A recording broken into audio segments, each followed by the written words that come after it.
4th of July is, obviously the most important day in our country. It's our pastime.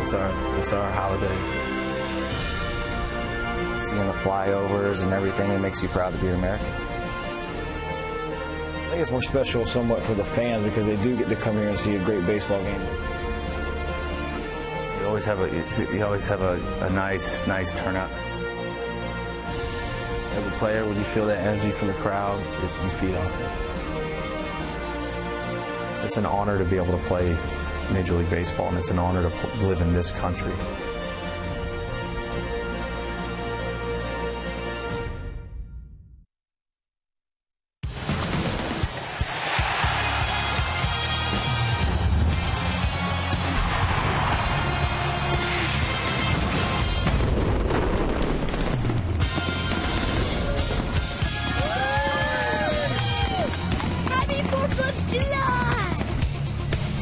Beautiful day for baseball, holiday baseball at the O.co Coliseum. It's Game 3 of this 4-game series. It's the Seattle Mariners and the Oakland A's coming up on Comcast Sportsnet, California.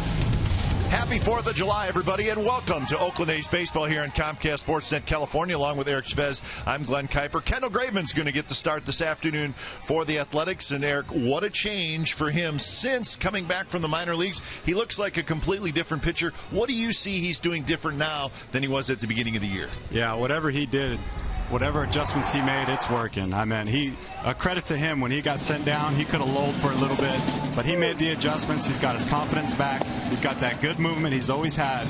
But the big concern with him is his command. He's got the good movement. Now he needs the command.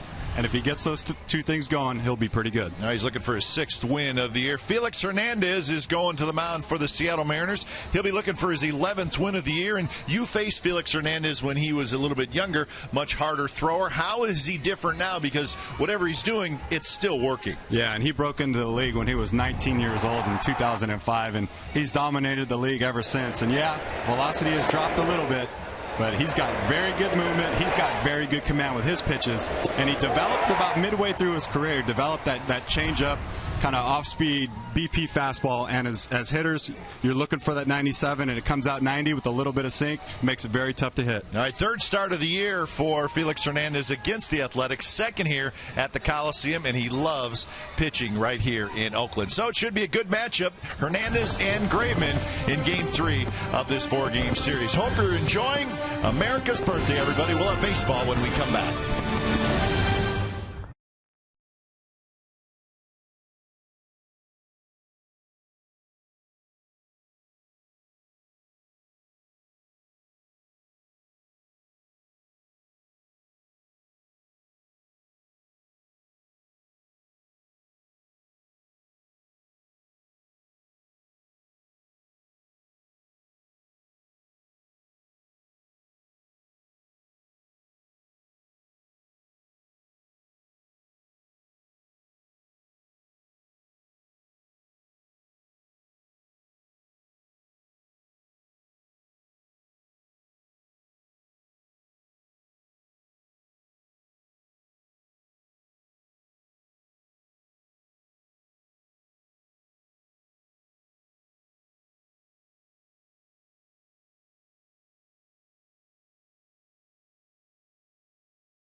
California is brought to you by Jack in the Box. Taste the new black pepper cheeseburger today, only at Jack in the Box.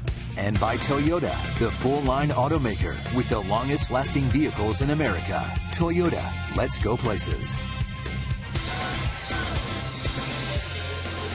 Holiday baseball from the Coliseum. Kendall Graven will get the start today for the Athletics, as A's will try to bounce back after getting beat up a little bit last night. Game time weather for today presented by the Santa Cruz Beach Boardwalk. Get to the beach. The admission-free boardwalk is now open daily, so 4th of July weather is beautiful. 72 degrees, so it would be tough to ask for a nicer day. Lots of blue skies, not a cloud in the sky, as we get set for Game 3 of this series. Let's look at the lineup this afternoon.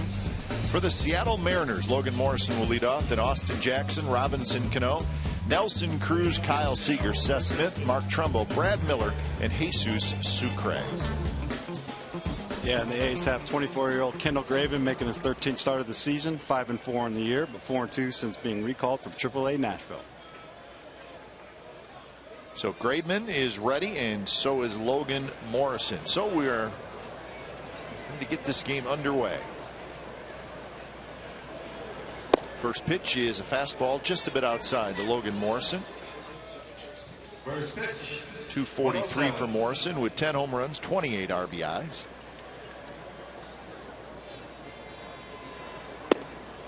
And now 2-0. 1 for 7 in the series. That one hit a home run, and that was last night.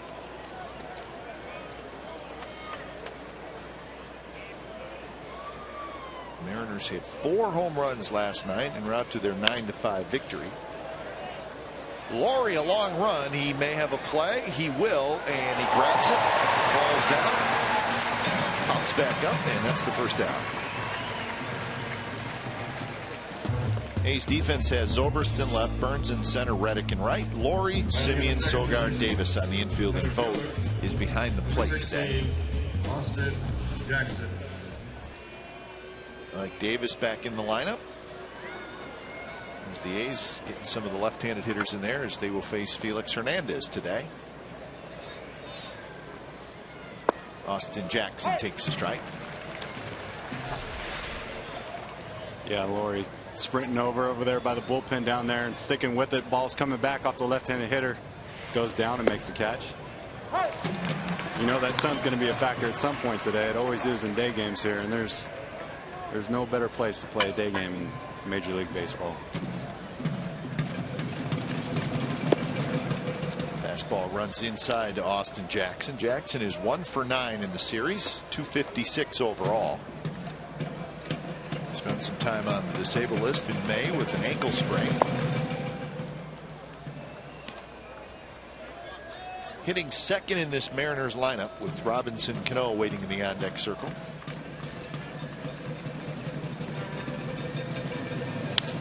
And there's a line drive right center field that'll get down for a hit. Jackson with very good speed rounds first. He'll head into second with a stand-up double. When Austin Jackson does that, he's a very good hitter. Looked like it was a backdoor sinker. He tried to bring it back, and Austin stayed on it. Good piece of hitting. Drives it the other way for a double. He's always been a guy, Shabby, that he's got great speed. He's got some pop in his bat, but he strikes out a lot. Yeah, if he can stay on it like that, he did. I mean, as with most hitters. Yep. So here's Robinson Cano. Numbers way down this year for Cano. In this series, 3 hits. He's 3 for 9.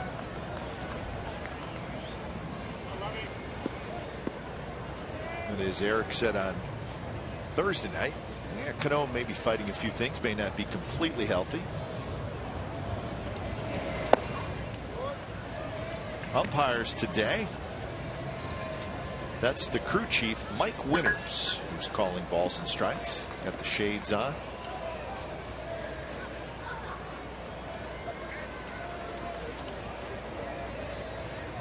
Two 2-0 to Cano. Taken all the way, and it's 3-0 with Nelson Cruz in the on-deck circle. See the hats today. Umpires are sporting the hats, and so are the players. Special caps today.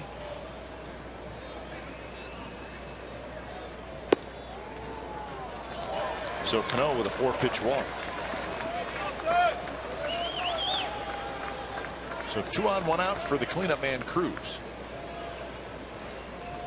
Yeah, and Kendall will do that. He's averaging about 3 walks. Batting per in the nine. 4th position. That's right a number fielder, you'd like to at least see get down to around 2. Nelson But he's got Cruz. that good sinker. He could pitch around it, get a double play, get out of the inning.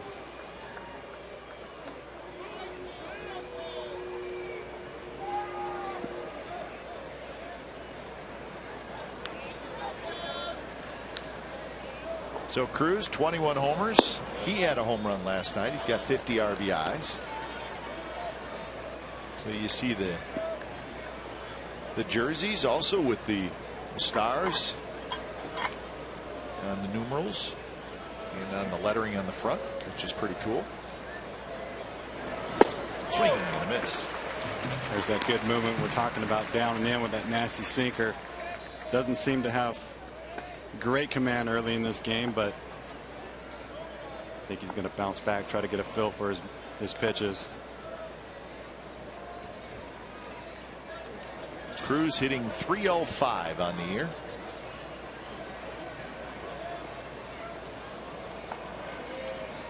See the fastball 58% of the time, and the cutter, and of course the fastball has all that movement, that sinking movement.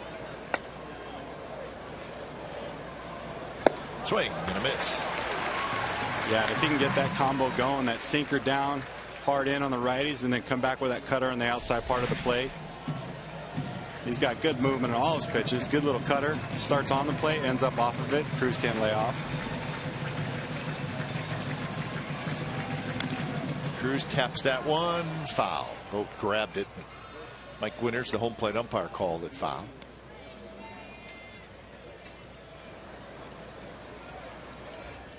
See, there's the jersey with the stars in the numbers, and also stars in the front of the jersey with the team logo. So that's a pretty cool look. Very good look. See, the hats have the American flag on the front. Nice job on Major League Baseball. Runner goes, the throw, and Jackson's out. Not really that close. Austin Jackson trying to steal third is thrown out, and there are 2 outs. Yeah, it's kind of the wrong situation for that. He obviously went on his own because Cano wasn't off with the pitch either, and he was thrown out easily right there. You got Cruz, your best hitter in the lineup, can do some damage. 3-run homer, 2-run homer last night.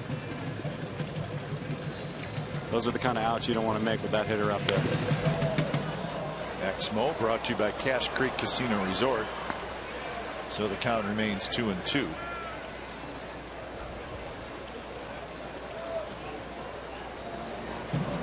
And he did not really have a big lead, and the jump was not really that great.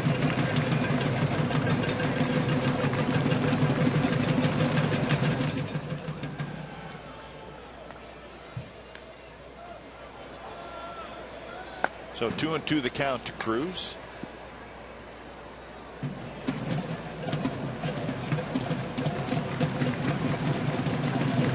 Swing and a miss. He struck him out. So Graveman gets out of the jam. There was a double and a walk, but nothing else. A's come to bat against King Felix when we come back.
So the Athletics come to bat here in the bottom of the first, and it'll have a lineup that looks like this. Burns will lead off, then Vogt, Zobrist, Reddick, Butler, Davis, Laurie, Sogard, and Simeon. 29-year-old King Felix Hernandez, 10-4 on the year, going into his 11th season. Broke in at 2005 at age 19. Has pitched at least 190 innings in 8 of those seasons, on his way to his 9th. So one of the best. Felix Hernandez takes the hill today against the Athletics. The defense has Smith in left, Jackson in center, Cruz in right, Seager at third, Miller at short, Cano at second, Morrison at first, with Jesus Sucre doing the catching. Hernandez started against the A's on April 12th, got a no decision, went 5 innings. Started against the A's on May 10th and won. He went 7 innings. And the first pitch is hit into right field for a base hit. So Billy Burns does his thing, swinging at the first pitch, and he's aboard.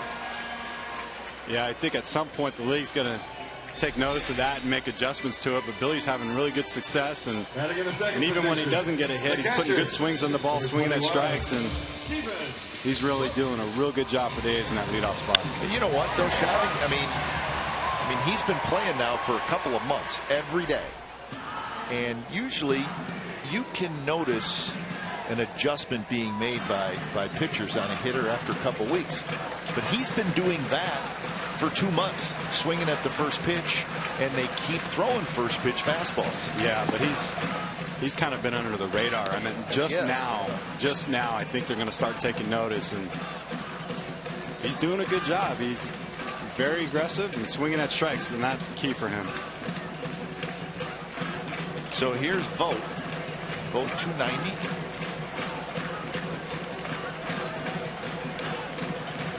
Burns thought about going, stops, and the first pitch is a strike. Yeah, King Felix, he's got the swing and miss with that curveball slider, and he's got that changeup at 90 miles an hour that he pitches to contact with, and it's a tough pitch to hit for left-handed hitters. Not running, and that one is low. I know most of your career you hit in the middle of the lineup for the most part, but did you ever have a base stealer hitting in front of you, right in front of you? A true? Yeah, you know, a guy who's going to steal 30, 40 bases. And the reason I'm asking is how, and he runs, pitches outside, Sucre's thrown not in time. So my question was, can it be disruptive to a hitter? No. Knowing that the guy may be going, may not be going. No, I didn't mind at all. I mean, your preference was to have him go earlier. Billy gets a great jump right there, and he gets in a second easy. Beats the throw by a couple feet, but no, I mean, you want this guy to be on second base. You want to hit with runners in scoring position, and as soon as you can see him, yes. Is it a distraction? No, I just let the pitch go, and I'd prefer him to steal the base, and you can sense when the hitter gets a real good lead. And right there, Billy had a great lead, and as a left-handed hitter, you could see the jump that he gets, and as soon as those guys go, I would just let the pitch go. But you would prefer him to go early in the count. Early in the count, yeah. I mean, yeah, 2-2. You don't want to go in 2-2 because you do pick him up. You do pick him up running in second, but. So you basically said, if I see him going, unless I have 2 strikes, but if I see him going, I'm letting it go. I may be a little distracted, so I'm just not going to swing. I'm letting him go, yeah. Here's Zobrist. And the first pitch, base hit left field. Here comes Smith. They're going to wave home Burns. The throw to the plate way off line. It's cut off, and 3 batters in against Felix Hernandez, and the A's have a 1-0 lead.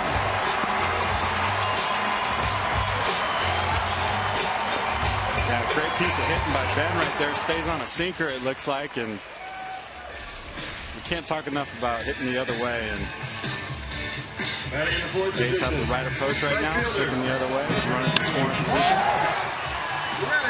Billy kind of hesitated a little bit. He was kind of anticipating being stopped, and you know, as a runner, you just keep going. You go hard until Gag stops you. And we talked about Billy's speed, and the reason why he's here is because he can run. So let it loose, Billy. So that'll bring up Reddick, a curveball in first strike. Zobrist gets his 30th RBI.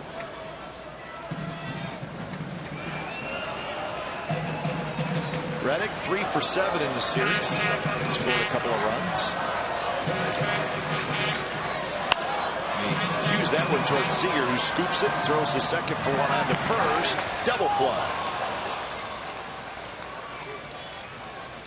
So Cano really did a nice turn. I mean, he didn't have a lot of time. Zobrist was on him trying to disrupt the double play. But a close play. Bob Melvin is going to get the word from the video room. And that ball had lots of spin in it. Nice job by Kyle to stay with it and give a good feed to Robbie. Robbie prefers that ball low when he's turning the double play. But Josh going hard, and I think the throw just beats him. Well, they are going to look at it.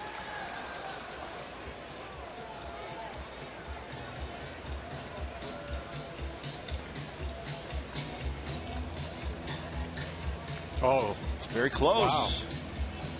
He looked a little more safe than out. He did. He is safe. Yeah, he is safe. So this will be huge. Melvin should get this one right. The current play is just good hustle by Josh getting out of the box. I mean, Robbie almost had a chance to go to third with it too, because Steven had to stop when Seager was fielding that ball, and I didn't see if anybody was backdooring to third base, but no. We've had probably 3 or 4 calls this year where we were quite sure that it was going to get corrected, but it hasn't. So I'm not going to go completely out on a limb. Gosh, it's amazing how different angles they change your thought process on it. It's true. Yeah, you're right. There's got to be enough to turn it over, and that's always the issue. And he looks pretty safe to me. And he is. So it'll be a fielder's choice for Reddick, and that is big. So the runners are now at first and third with 1 out. And Butler is the hitter. And that ball had a little weird English on it. It was not hit real hard. Yeah, we've seen a couple of those this series, actually. I think somebody knocked the cover off it 2 games ago. It's because he's got all that movement on his pitches, though. Pitch to Butler is a fastball 90 miles an hour inside. Butler is 1 for 7 in this series overall, hitting right at 256.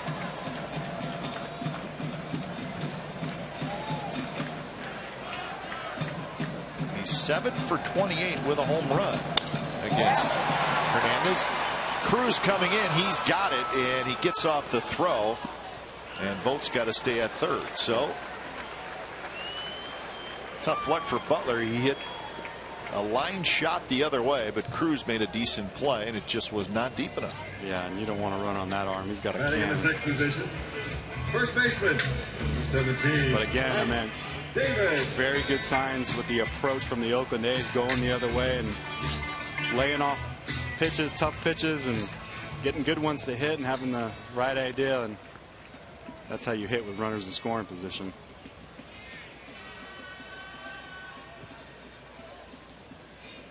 So Davis steps in, hitting .263 with 3 home runs and 16 RBIs. First pitch curve snaps in there for a strike. Hernandez can get ahead with a first pitch breaking ball. Boy, that's a big plus for any pitcher, especially a guy that can strike you out with a couple different pitches like Hernandez. Makes it real tough. Reddick goes, and the ball is dribbled foul. So Reddick will return to first. 0-2 to Davis. Ike Davis has 5 at-bats in his career against Felix Hernandez, 1 for 5 with a walk. So he has not seen him a whole lot.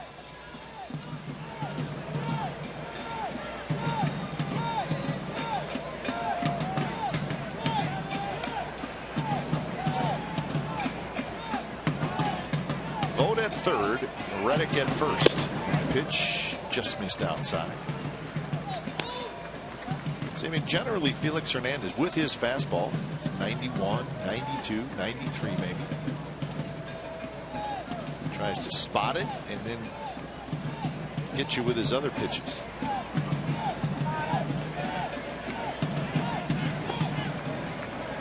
There's that changeup BP fastball we were talking about right there. Ike was able to pick it up early.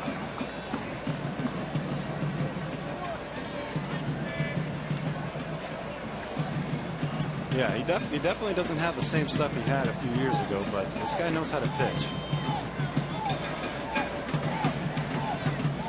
And he's ultra competitive.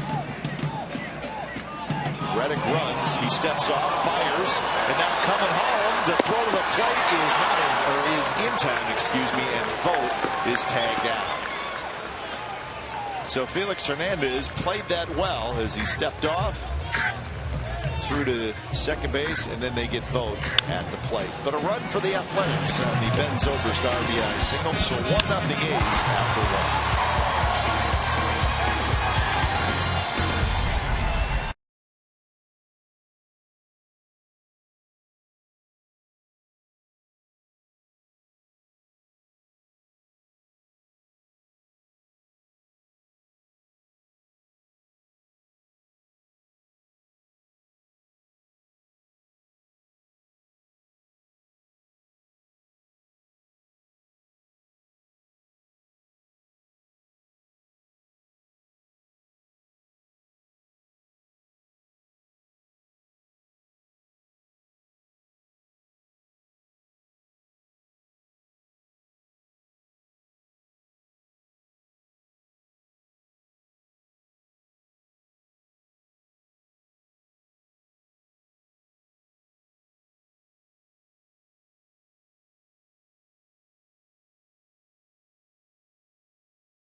Today's Cold Hard Facts are brought to you by Frost Brewed Coors Light. Going back the last 39 games, and the A's pitching, most quality starts, best ERA, best opponent slugging percentage,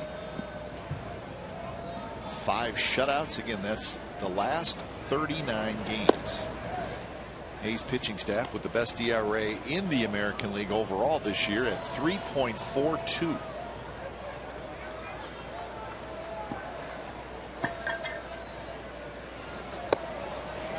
Just kind of to Seager. Makes you scratch your head a little bit. The record is what it is, and 10 shutouts. A's are just slightly ahead of the Tampa Bay Rays in that team ERA category. Rays are 3.44. A's are 3.42. But I agree that statistically it's a very odd season for the Athletics. I think we know that the bullpen has struggled and the team defensively has struggled. Yeah. But the A's are plus 48 run differential. Some people think run differential is a pretty telling number. Yeah, something's not adding up, that's for sure. I mean, put it this way, Eric. The A's run differential plus 48. The Mariners run differential minus 39. Wow. And the Mariners have a slightly better record. It is hard to figure out.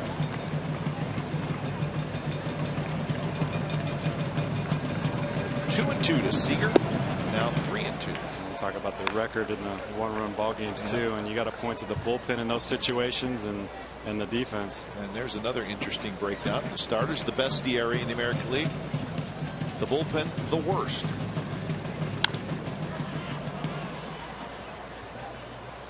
We talked a little bit about that. I know the A's pregame live was talked about as well. The fact that it's tough for Bob Melvin because he needs a couple guys he can go to and he can rely on before Tyler Clippard, and he's still looking for a couple guys. Yeah, those 7th and 8th innings are huge. Davis has it, and he'll take care of Seager for the first out.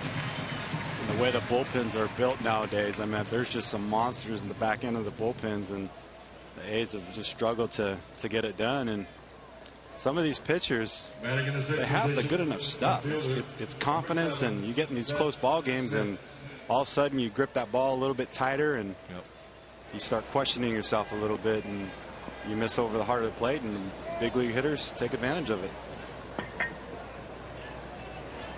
So with 1 out, Seth Smith will hit. Home run last night for Smith. A 2-run shot that gave the Mariners the lead. And he hits that one through the shift and into left center field for a hit.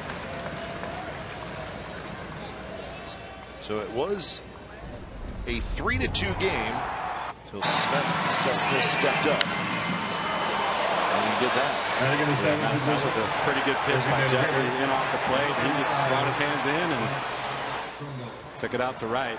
Just, you got to tip your hat on that one, Seth.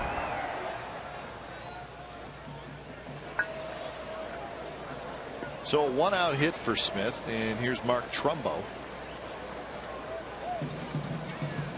Trumbo is DHing today. You know, you like the shift until it's hit right to where the shortstop was supposed to be. The shift is such a conversation piece now around Major League Baseball, but every team is doing it, and they're doing it a lot. And if there wasn't some analysis that said otherwise, they wouldn't be doing it. I mean, they're doing it because it obviously is well, the numbers have to bear it out. Otherwise, why would you be doing it? And it's here to stay. It's not going anywhere. But you can't go backwards now. No, you can't. You're never going to see positions lined up and teams not doing the shift. It's just a part of the game, and hitters are going to have to adjust. And it is interesting.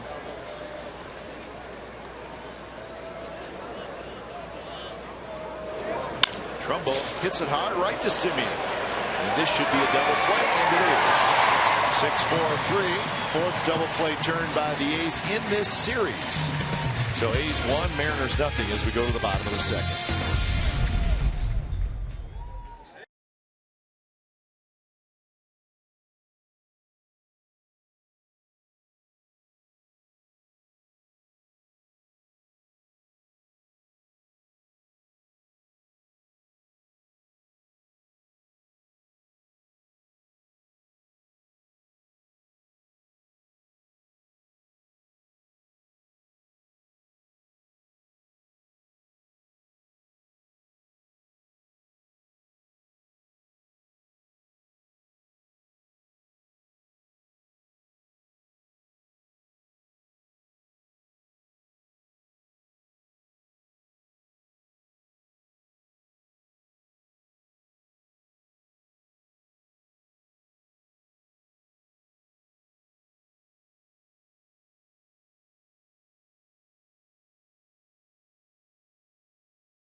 Service is celebrating 13 years. Watch every out-of-market game live or on demand in true HD on over 400 mobile and connected devices. Real-time highlights, live look-ins, pitch tracking widget, and more. Every night on every device. Blackout and other restrictions apply. Visit MLB.tv for details.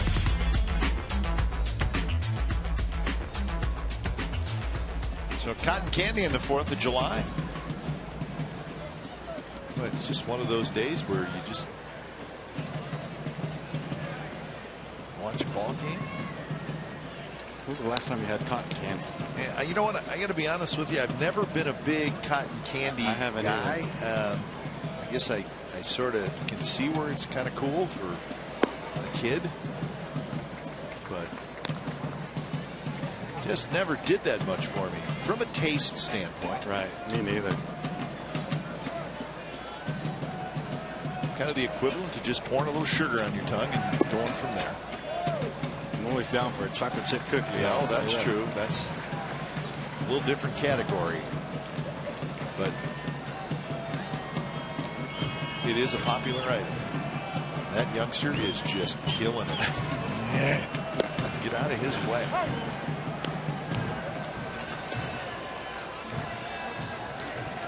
That's great.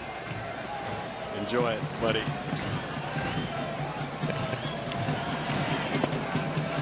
The 3-1 pitch is low, and it's a leadoff walk for Ike Davis.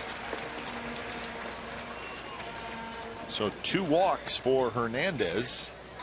So he's searching a little bit here early. It's hard to imagine that on June 12th in Houston that Felix Hernandez gave up 8 earned runs in a third of an inning. And his ERA is still 3.05. Well, 8 earned runs. He's not very sharp today, but I promise you he'll be in the 6th or the 7th.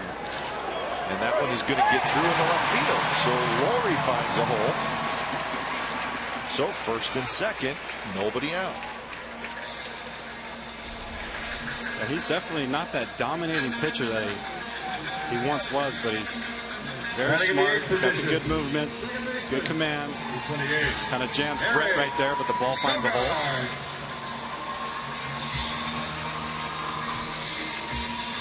So that'll bring up Sogard. Seager, the third baseman, comes in on the grass. So does Morrison, the first baseman.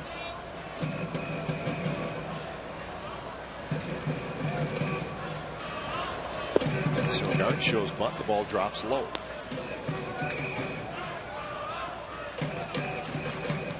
Sogard 256 with 20 RBIs.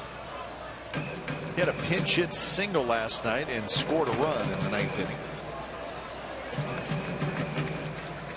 Outfield shifted toward left center. Sogard not bunting this time, and it's a fastball for a strike.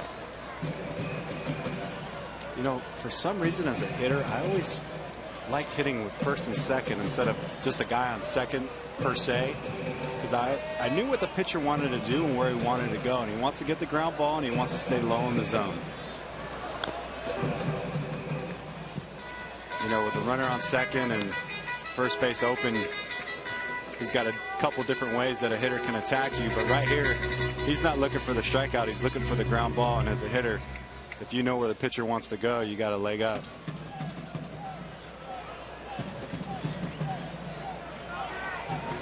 Sogard behind in the count 1-2. And he rips it into right field, and that's a base hit. Davis will be held at third as Cruz gets it in. It's the cutoff man. Bases loaded, nobody out against Felix Hernandez. All right, here's our T-Mobile game changer. May 10th of this year in Seattle, Marcus Semien hits 2 home runs off King Felix. It's his first multi-home run game. He's the shortstop. And that's the only 2 runs that Hernandez gave up that day. And when it was all said and done, the Mariners won 4-3. They have Hernandez on the ropes here. A run in the first, looking for a big one here in the 2nd inning.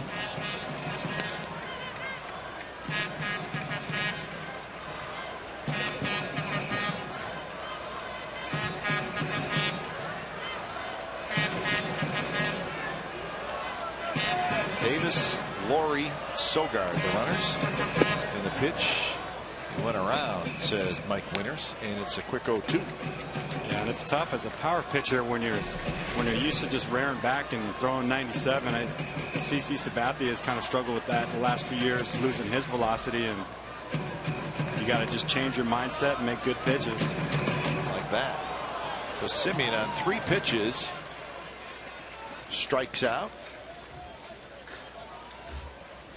Yeah, and he went back to the changeup and just started in the zone and just dives right out of it. That's that nasty pitcher you're talking about as a hitter, and he's coming at you with that violent motion. The ball starts where you think it's going to be a strike and ends up out of the zone, and it's just too tough to lay off of. Very good pitch right there. And you know, when you, that last replay, when you show it in a little bit of a slow motion, then you see the depth. Yeah, how quickly the ball kind of dives down. Yeah, and the important part of that is where he starts it. I mean, he starts at about middle of the plate and it just dives at the last second, and it's a tough pitch to lay off. So the infield comes most of the way in with Burns the hitter. And this one's popped up. Don't think it's going to be deep enough. Davis at third. He bluffs, and the ball is thrown all the way through, and that's the second out. So Burns, a shallow fly ball. And now with the bases loaded, 2 outs, this should be a fun confrontation. Hernandez and Vogt, 2 guys that will probably be all-star teammates in a week and a half. 21, Steven Vogt. The starters for the All-Star game will be announced tomorrow, and then the reserves will be announced on Monday. So we'll have something to talk about tomorrow outside of the A's Mariners game. The All-Star starters.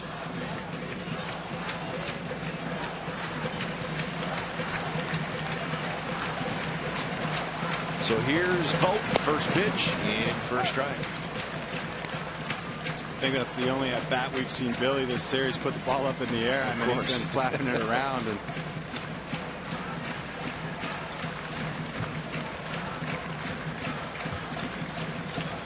so 0-1 to Vogt. This is why Felix is so good. He just bears down and makes pitches.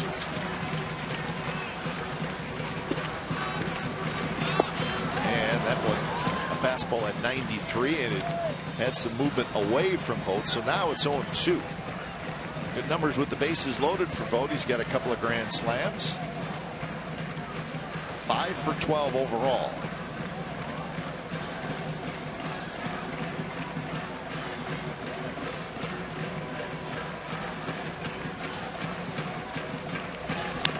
That one cued foul, so that one at 88 miles an hour.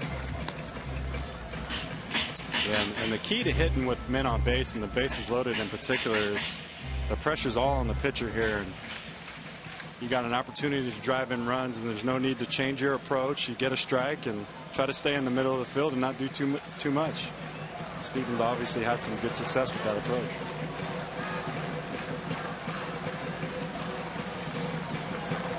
Two pitch, he lays off.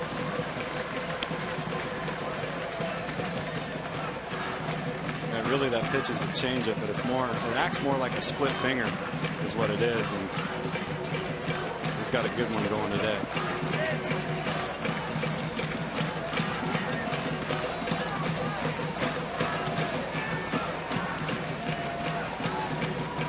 From the stretch, and the pitch is grounded right to the second baseman. Cano has it. Side retired. So the A's have the bases loaded, nobody out, but King Felix gets out of it. 1-0 A's after 2.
Chevron Extra Mile, when the Oakland A's pay homage to the history of the franchise. Each Throwback Thursday, 5,000 fans will receive a commemorative button highlighting an amazing A's player. For tickets and information, go to athletics.com/Thursday.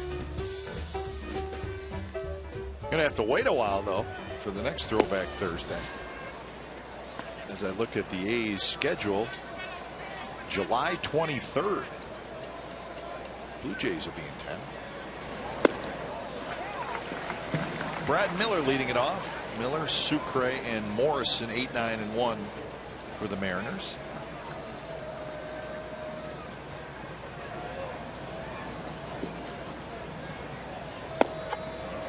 Mariners made a bunch of roster moves today, some interesting.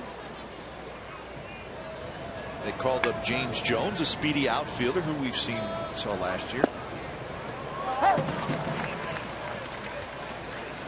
I think I saw Jack Zverincek here the last couple of days and just trying to shake things up, trying to get this team going. Pitch is bounced slowly to Sogard. Sogard quickly to first, and that's out number one. So they brought up Jones, and there he is.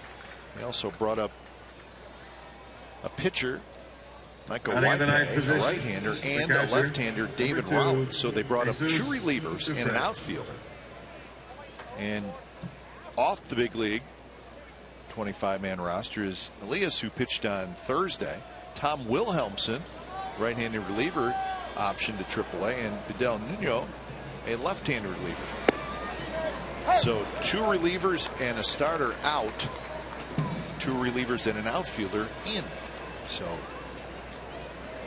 a busy morning for the Mariners. Yeah, I think the message is don't get comfortable, don't accept losing, and they're taking notice of everything, and if you're not performing up to the levels that they think you're capable of doing, they're going to make some changes. Laurie has it. Sucre is retired. Now, Elias, the starting pitcher, he was sent out because Hisashi Iwakuma is coming off the disabled list, and he's going to pitch on Monday. So that's big news for the Mariners. They will be home against the Tigers. So Iwakuma will be back in the rotation. So they will have to make another move then on Monday, but they're thrilled to get him back. Hope he stays healthy for the second half of the season. Yeah, he's a good one. Yeah. First pitch to Logan Morrison is a strike. Man, you could just look, just by looking at Kendall, he's just so much more confident and comfortable on the mound. He's got conviction with his pitches, and I think before when he was struggling, you can sense the nervous energy that he had on the mound. And I remember thinking that he was noticeably rushing. Yeah. When he was here the first time, and he looks like the game was he was chasing the game a little bit. Yeah. Nervous energy. He didn't know how to control it, and you want to do good. You want to make pitches. His stuff is the same stuff. He hasn't gained miles per hour on his fastball, and good movement on his pitches always, but in between the ears is a huge part of this game, and the guys who can be consistent are the ones who stick. So he gets 3 ground ball outs in the top of the third. Bottom of the third coming up. It'll be Zobrist, Reddick, and Butler. The A's with a 1-0 lead.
Central this evening at 6 and 10:30.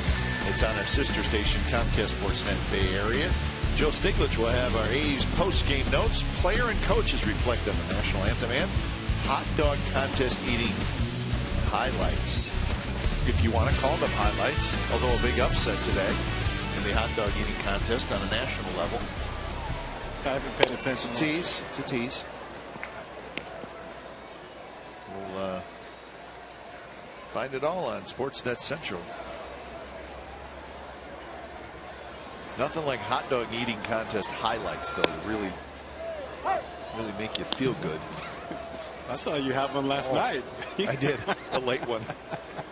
I'm still suffering, so I can't imagine what it's like to eat 100 or however many they eat. 55 hot dogs in 8 minutes or whatever it is.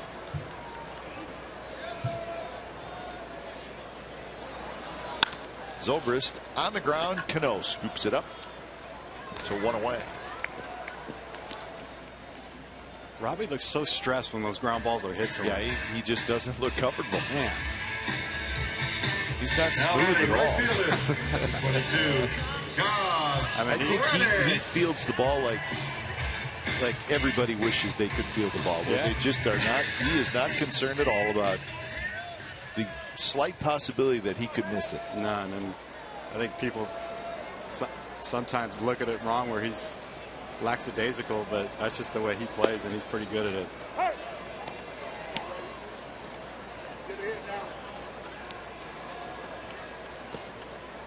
Oh, and 1 to Reddick. Reddick taps that one to Cano, and he's got that one under control. So 5 in a row retired by Felix Hernandez, and you start getting concerned that he's going to lock in. Well, I mean, I said it last inning. He doesn't have his good stuff, but I promise you, he's going to get in at least to the 6th or the 7th. It's just what he does, and he's a workhorse. He's an ace. He gives you innings, and he keeps you in the ball game with a chance to win, even when he doesn't have his best stuff. So the A's had the bases loaded and nobody out, and he got out of it. Another ball on the ground. Miller has it. Fires it across. That's a 6-pitch inning for Felix Hernandez, just what he needed. 4th inning coming up. 1-0 A's lead.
One nothing, the A's lead, and he's got a run in the first on a Zobrist RBI single.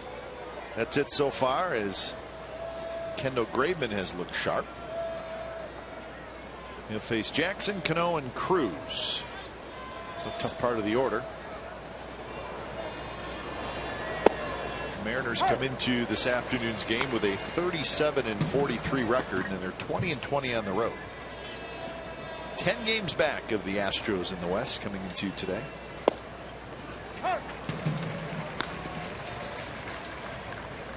You know, it's the one thing I noticed too last time I saw Kendall pitch is a little bit of addition by subtraction. When he pitched lower with velo, with his velocity, you know, at times at 92 I think he was overthrown, but when he throws that fastball at 89, 90, he had more control and better movement with it, and I think when you relax you're able to do that.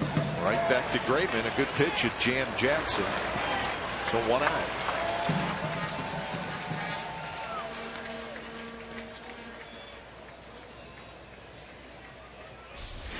Yeah, and he's definitely got a little bit of funky motion to him. Number 22, Robinson Cano.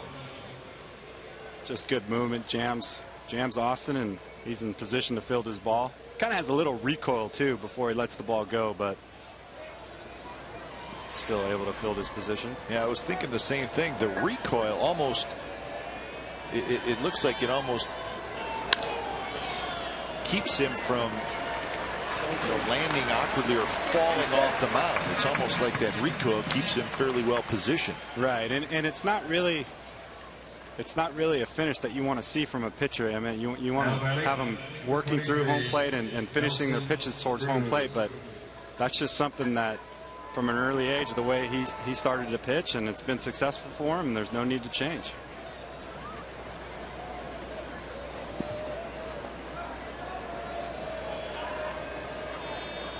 First pitch to Cruz is a strike at the knees. Yeah, and he's got everything. He's got the changeup, cutter, sinker, curveball. It's all working for him today. Working quickly like he always does. Location. All good things.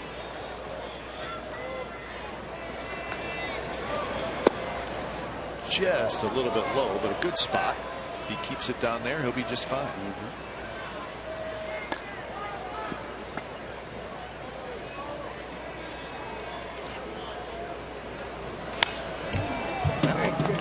Up a little bit. Cruz had a good swing.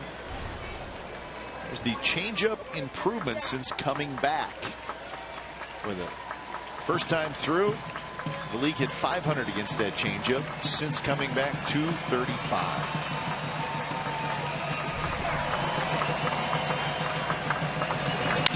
2-2 pitch toward Burns. Now coming in, he's got it. So 7 in a row retired by Kendall Graveman. Bottom of the 4th coming up. Ike Davis will lead it off. 1-0 A's.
Hey, looking for the best coverage of Oakland A's baseball? Log on to CSNCalifornia.com as our A's insider Joe Stiglitz provides wire-to-wire reporting on the A's season with breaking news, video, special features, and more only on CSNCalifornia.com. 1-0, bottom of the 4th inning. Felix Hernandez has retired 6 in a row. Looks like he's settling in. He faces Davis, Laurie, and Sogard. I think you had a feeling this was going to be a low-scoring game the way both of these guys have been throwing the ball. Hernandez is looking for his 11th win of the year. He's trying to become the first 11-game winner in the American League. Keuchel and Carrasco, Carlos Carrasco from the Indians, also have 10 victories.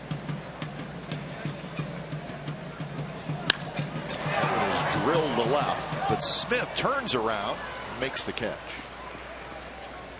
So a well hit ball by Ike Davis, but it's out number 1.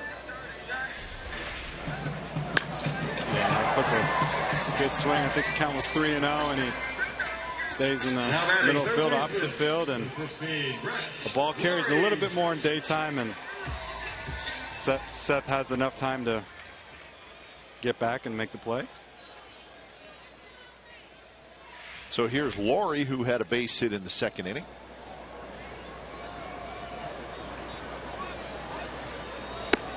Inside. There is one 11-game winner. That is Garrett Cole from the Pirates. So the National League has an 11-game winner.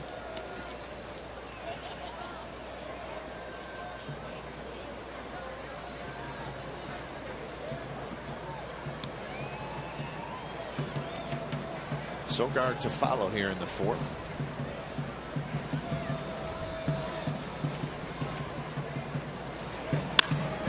Shot to left and a base hit. A breaking ball, and Laurie smoked it to left.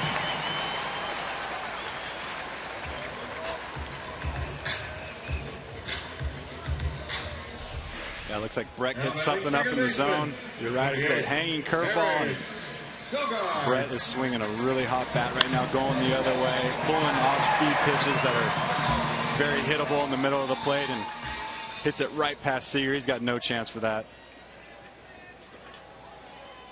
So hit number 5 for the A's, and here's Sogard.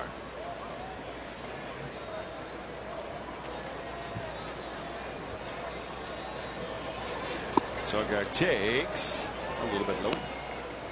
Sonny Gray has 9 wins for the Athletics. So Sonny's going to get a chance to get to 10.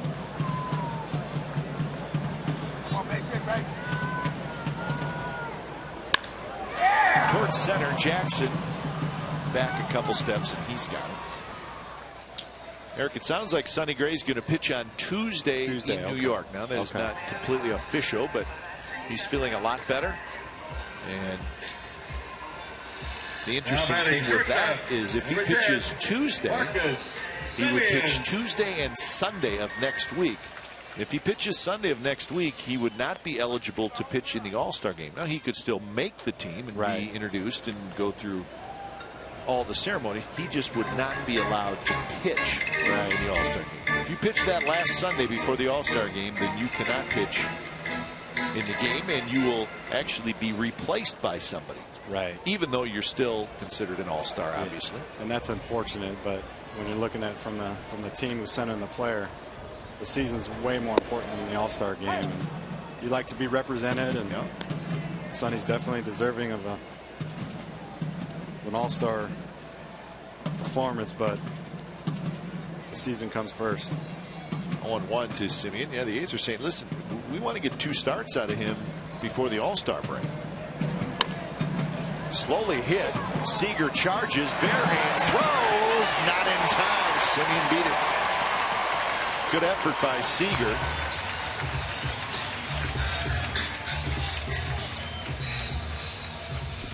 Yeah, we've seen Kyle's glove pretty much the whole series, just fielding everything, making all the plays, comes in hard, bare hand, and just can't get the speedy Simeon going to first. Keep your head on it, get that good grip. You can see him as he fields the ball, he changes the grip on the way up.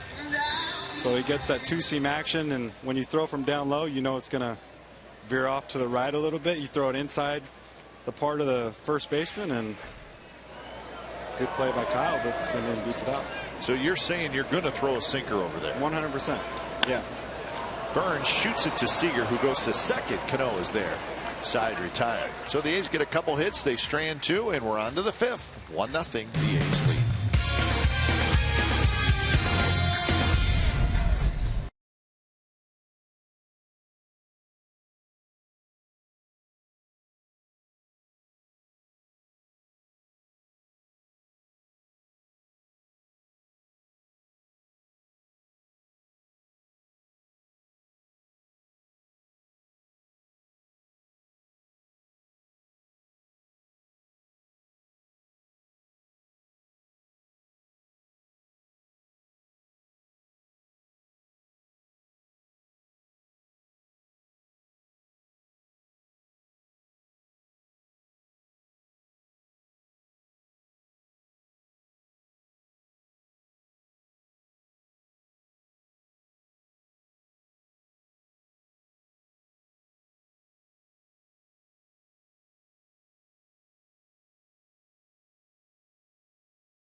Certainly hope you're having a wonderful 4th of July.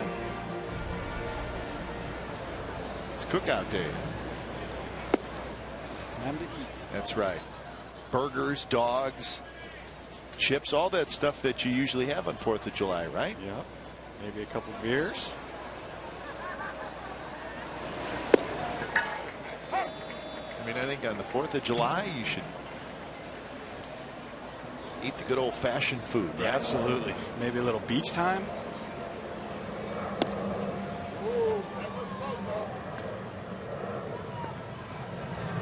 This is my first 4th of July not playing. Really? Yeah. Strange.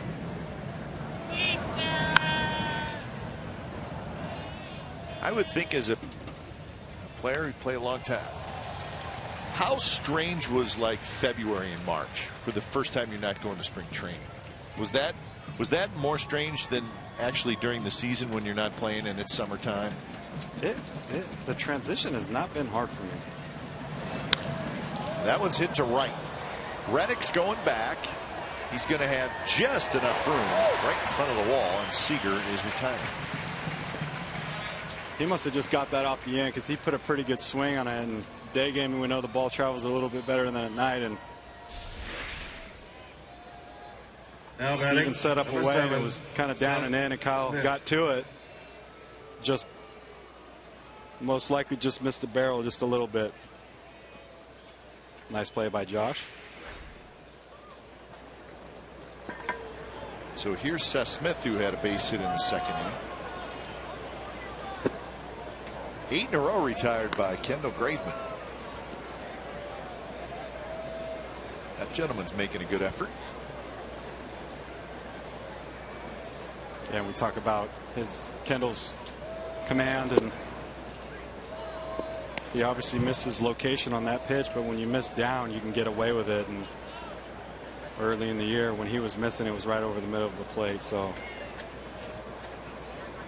even when he misses, his misses are better now.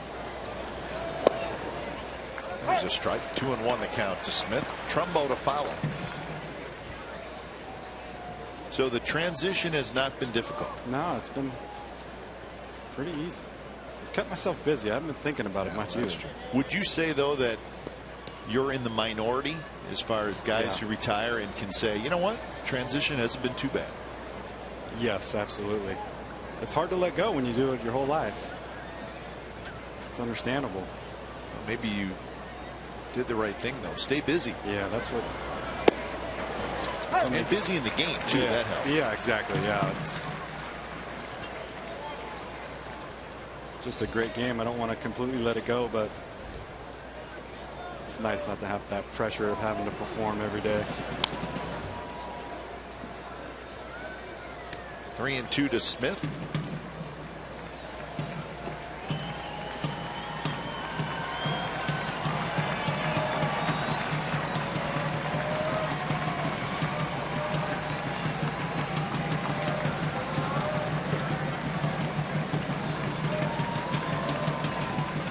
Payoff delivery. Smith hanging out over the plate, and he shoots one toward the left side. Laurie has it. Throw is in time.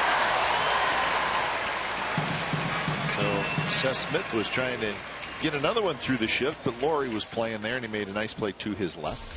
Yeah, Brett's looked really, really good this series. He's moving around good at third, making the plays. Nice little spinning throw. Right on the money to Ike. And he's just getting real comfortable. When we talked about Trumbo's transition, and when you go to a new team, that's just getting familiar with, the way you drive to the ballpark, the restaurants you eat at during the day. Everything's new, and looks like Brett's starting to settle in too with his new team. 0-1 to Trumbo. Trumbo has not settled in with his new team. He has really struggled. He'll be putting some pressure on himself. And it doesn't help, like your last at bat you were talking about. He hits it hard and hits it right at Simeon.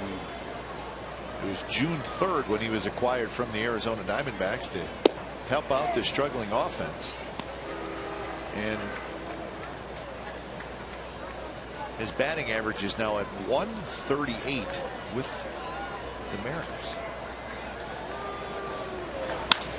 And that one's up the middle, and he's got his first hit in the series. So a couple of hard hit balls for Trumbo. Maybe that's a start for him, because he is a guy with big time power. He got as much power as most anybody. Yeah, anybody, and to all fields too.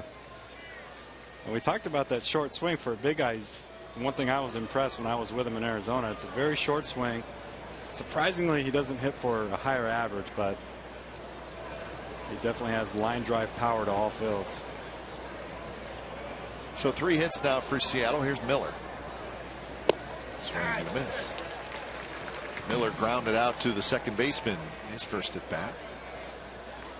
He's 2 for 6 in the series.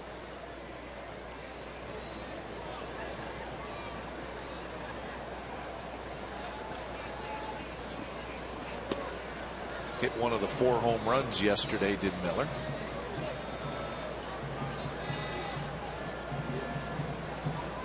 Yeah, and this is part of Seattle's problem, the inconsistency they had.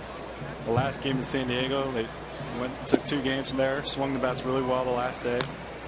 Came to Oakland, got shut out. Then yesterday had that offensive explosion, and a little bit like the A's, just looking for that consistency on a day-to-day basis.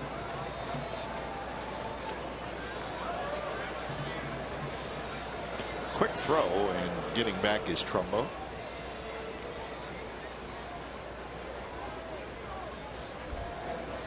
I think that's got to be frustrating too for a coach and a GM, a manager. You've got a team where you feel that is a playoff contending team, and they're not performing in it. Toward left, and Zobrist is there, and he's got it. Side retired. A hit and a runner left. Bottom of the 5th coming up. It'll be Vogt, Zobrist, and Reddick. Still 1-0 A's lead.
last year. Nick Punto, a double down the left field line, but Melky Cabrera kicks it around, and Derek Norris is going to try to score the winning run, and he will score the winning run. It was a 1-0 victory on the 4th of July on Nick Punto's walk-off. So they played 12 innings last year. I think we should just keep it to 9 this year. It is the 4th of July. Hayes with a 1-0 lead here in the bottom of the 5th inning. Stephen Vogt has walked and grounded out. They had that magic last year, didn't they? Yeah, they did. Fun to watch. They had magic for 3 years. Trying to find it this year. Good curve, and it's 1-1.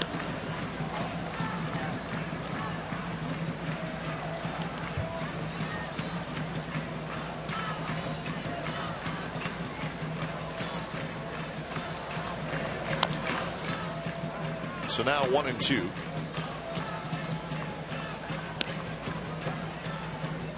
The only one reason that Stephen Vogt does not want any rest during the All-Star break is if he's going to Cincinnati, and he probably is. Yeah. We don't know that for sure.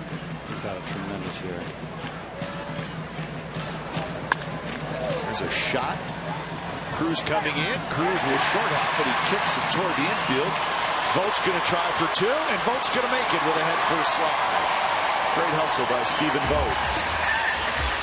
Cruz short hopped it, but then he ended up kicking it, and it sort of rolled into no man's land, and Vogt saw that, and he went for 2. And you see how far Nelson had to run for that ball after he kicked it. Robbie just kind of stood there and was watching it, and I don't know if he could have prevented Steven from going to second anyway, but he would have liked to see Robbie go after that ball a little bit, and Steven going hard like he always does. Not much speed, but he gives you all the effort.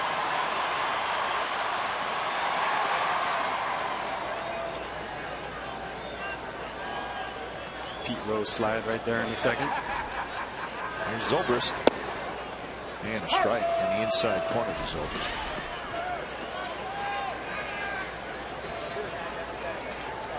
He's losing all types of gear. Oh, yeah, everything's falling off.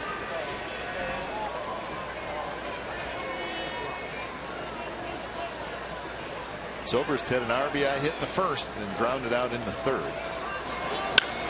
Hits it hard right to Miller, the shortstop. Miller waits, and then his throw is wide right up the line. But Morrison, right as he catches it, he tags Zobrist for out number 1.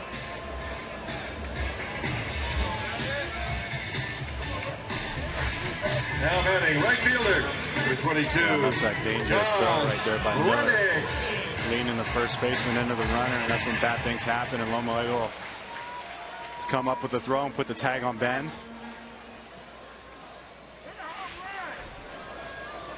So 1 out. Vogt still at second for Reddick.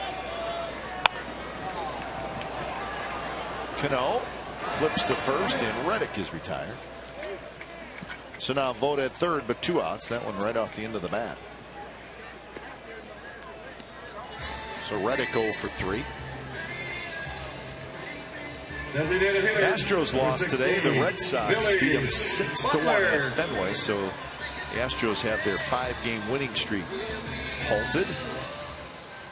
Buchholz with a complete game, 110 pitches. So he's been pitching extremely well for the Red Sox. Colin McHugh took the loss. First pitch in, first strike to Butler. So the Astros now 48-35.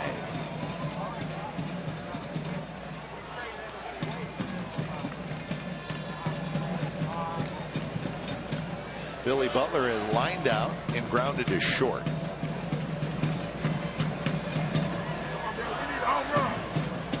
Swing on a miss. Now it's 0-2. Yeah, you knew Billy, this was going to be a tough at bat, and then Felix is going to go down hard. This is where he knows how to pitch. He bears down, makes good pitches. He's going to get his best effort in this at bat.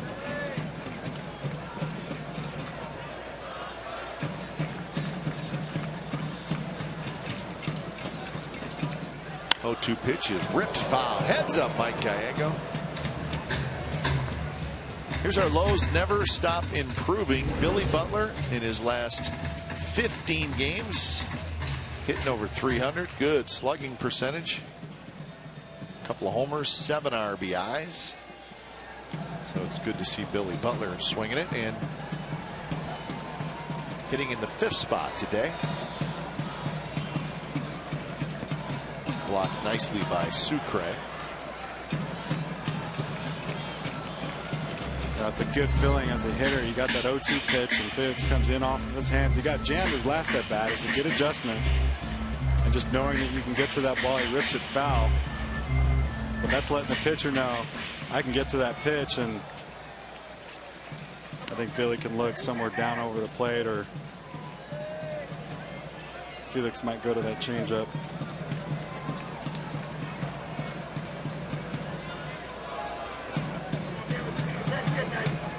Curveball again. And again blocked by Sucre. So now it's 2-2.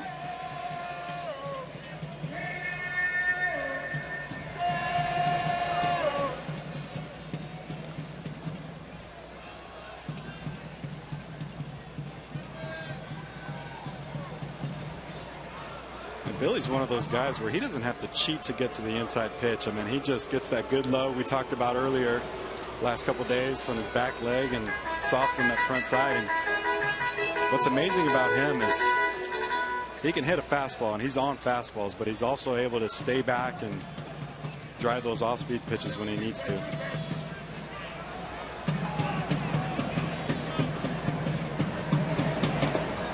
Again in the dirt. So now it's 3-2. Davis would be next. This is just, it's a very good battle right here between a good pitcher and a good hitter, and neither one of them giving in. Nice block by Sucre, keeping it in front of him. Eyes closed.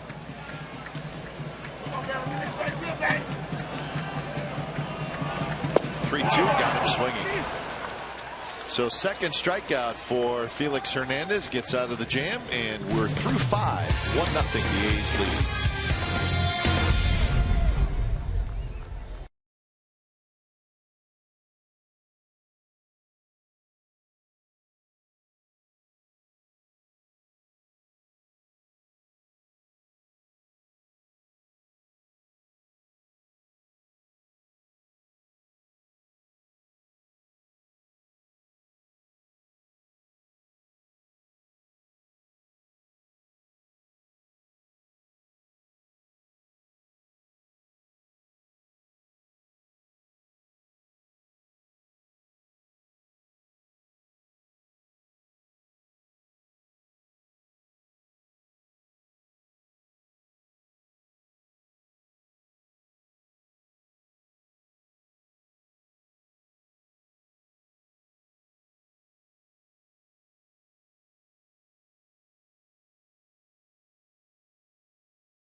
July 22nd. A's players, coaches, local celebrities, and more will serve fans root beer floats for $3 each. Proceeds benefit JDRF, adding to the more than $400,000 the event has raised throughout the years. Sugar-free floats will be available. Special thanks to Dreyer's Ice Cream, Whole Foods Market, and Zevia, the zero-calorie soda for product donations. Admission is free with a game ticket. Sucre, Morrison, Jackson here in the top of the 6th inning. Terrific start so far by Kendall Graveman. 5 shutout innings, 3 hits, 1 walk, 1 strikeout.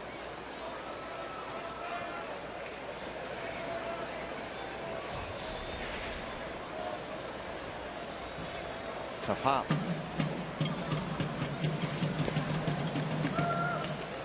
So 1-2 to Sucre, who grounded out to third his first at bat. Jesus Sucre is 1 for 24 this year. Yeah, and if you're Kendall, this is the out you really want. You don't want to turn that lineup over with him on base. This one lofted down the left field line. It is foul.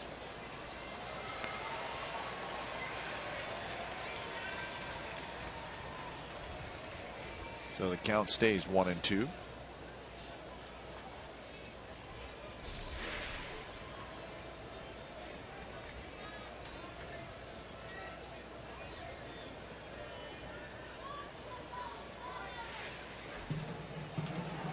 .76 pitches for Graveman.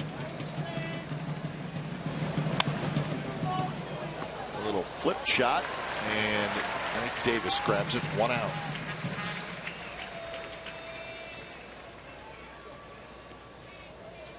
So now to the top of the order in Logan Morrison.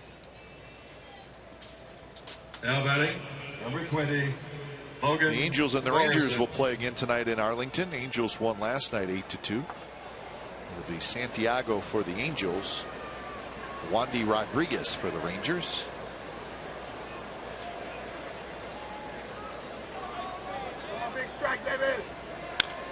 First pitch to Morrison is fouled straight back.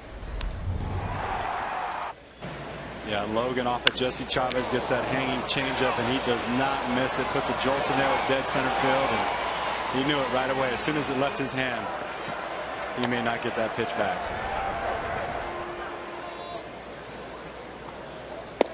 Strike on the inside corner, and it's 0-2. They hit 4 or 3 last night? 4. 2-run homers.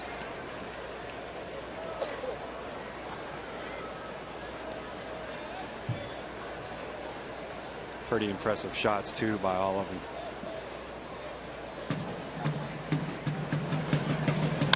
Two pitch is hit foul. All right, let's strike him out. Let's hit.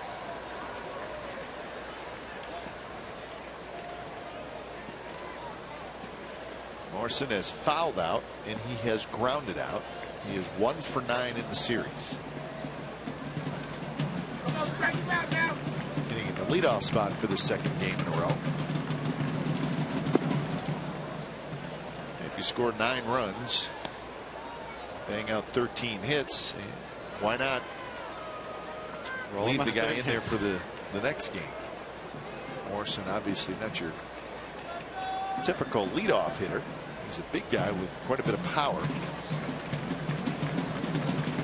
You really don't have a leadoff hitter type. Yeah, I think they go with Austin when they're facing a lefty, and a Logan Morrison when they're facing a righty, but not really the guys you want at the top of your lineup, but they're just making do right now without one.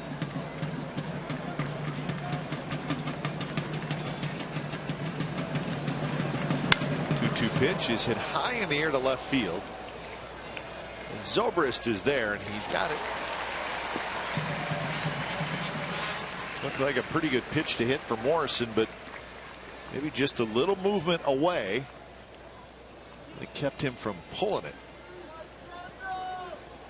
Now batting. So with 2 outs, Jackson will hit. Austin Jackson.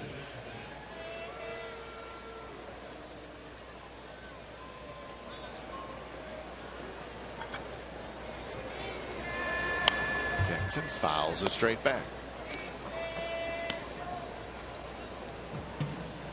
Jackson, not a guy that really walks a lot. He's only walked 13 times in 229 at bats. He has struck out 52 times. So he's pretty aggressive. Yeah, he's kind of been like that throughout his career too. I know started out with the Yankees, went over to the Tigers. They try to put him in that leadoff spot, but just really, I think you're right, Kai. He's better suited for 6, 7, 8 in the lineup. I think he would be perfect down in the order kind of hitter, but for the Mariners, they need him up near the top. And he's got the speed to hit up top. He just doesn't get on base enough.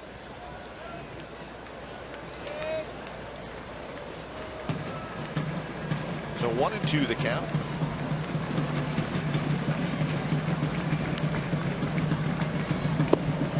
inside with a sinker.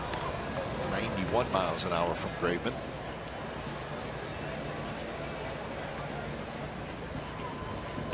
Looks like they may be going in there again.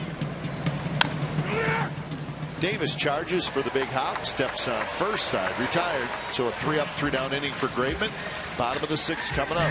It's the A's 1, the Mariners nothing.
A's get going early with Ben Zobrist in the first.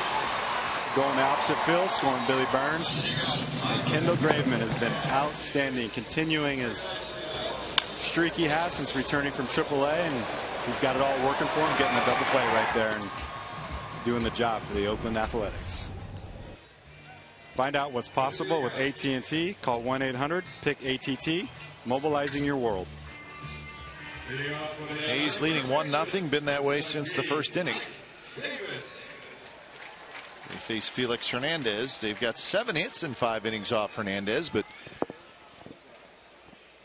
Kendall Graveman at this point has been just a little bit better. Just 3 hits allowed. So Davis, Laurie, and Sogar.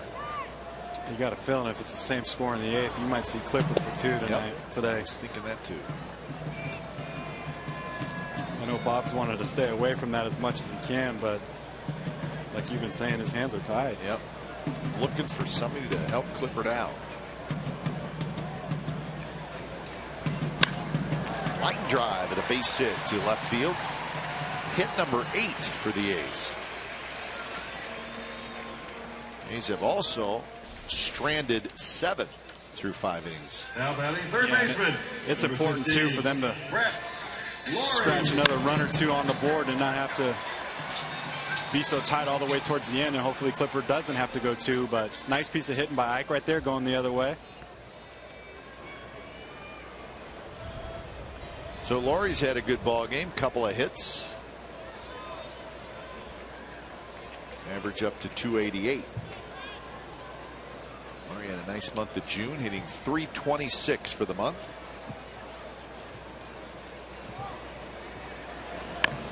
Bunts it. Felix has it. He thought about second. Now he'll take the sure out at first. So that'll be a sacrifice for Laurie. Yeah, I wonder if he did that on his own. I mean, you got a guy who's swinging the bat pretty good right now, and he's had 2 good looks, 2 good swings. I would say by that gesture right there by the bench. I didn't see it. It's not. I think he probably did that on his own. Did he have the eyebrow raised or something? I meant. You got to see it. Take a look. Yeah. The shoulder shrug. The shoulder shrug. It's either the eyebrows or the shrug. I think your question's been answered. The old shoulder shrug. Yeah, us ball players, we're not the smartest people on the planet, that's for sure. We outthink things a little bit too much. that's just having a feel for the game too. I mean, you're one of the hottest hitters in the lineup, and you've had a good day against a very good pitcher. You're seeing the ball good. Your swing is good. Let it rip. You got a runner on first. You can hit a double and score Ike. I mean,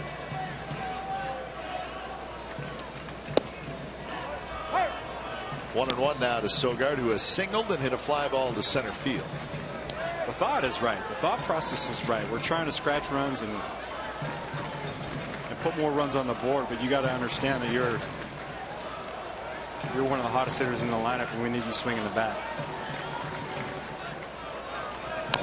Sogard right at home plate.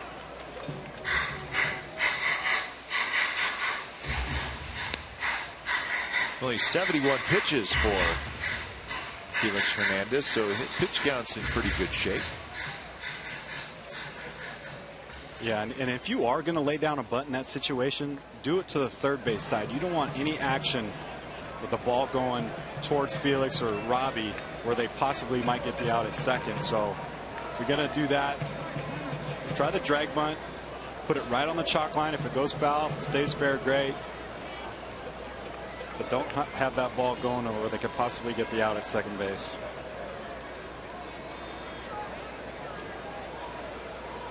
Swing and a miss. He struck him out. So Sogard is retired on the strikeout. 3 strikeouts for Hernandez now today. Yeah, and he's had a good curveball today. A very good curveball with that changeup. And that one, man, I mean, that one starts high out of the zone. Marcus Semien. And ends up bouncing in front of Sucre, and Eric just can't stay back just enough. Good pitch. You know what's interesting, Eric, is we talk about Felix Hernandez not throwing as hard as he used to, but yet as I look at his numbers from last year, he had a career high in strikeouts. Did he really? 248. That's pretty impressive. 36 innings. That's impressive. I would not have thought that. Me neither. Only because, well, I don't want to say he pitches to contact more, because that's not really the case, but he just doesn't have a 95-mile-an-hour fastball to go along with that split change. Right. Yeah, that's. Yep, 248 last year. I never would have thought that. That's his career high. That's his career high. Wow. On top of that, it's 16 more strikeouts than he's had in any other season in his career. Wow. Swing and a miss by Semien. I think that tells you how good his stuff really is. I mean, all that movement. He's able to bounce that curveball when he wants to. He's got that changeup that ends up being like a split finger. And my goodness, the depth on his pitches. Talked about that yesterday too, facing him today. Look low in the zone. That's where he likes to pitch. He's got everything hard down, moving into the zone, and this stuff is fantastic. And there's that curveball, and he gets Semien swinging. So very impressive. Felix Hernandez strikes out a couple after the leadoff hit.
I consider myself the luckiest man on the face of the earth. When you look around, wouldn't you consider it privilege to associate yourself with such a fine-looking man as is standing in uniform in this ballpark today? And I might have been given a bad break, but I've got an awful lot to live for. That's our forward right choice, July 4th, 1939. Of course, that very famous speech by Lou Gehrig at Yankee Stadium.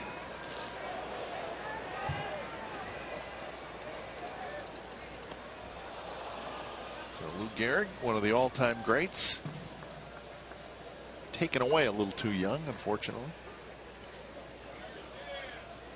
Here in the 7th inning, Kendall Graveman nursing a 1-0 lead. It's Cano, Cruz, and Seager, so it is the big three in this Mariners lineup.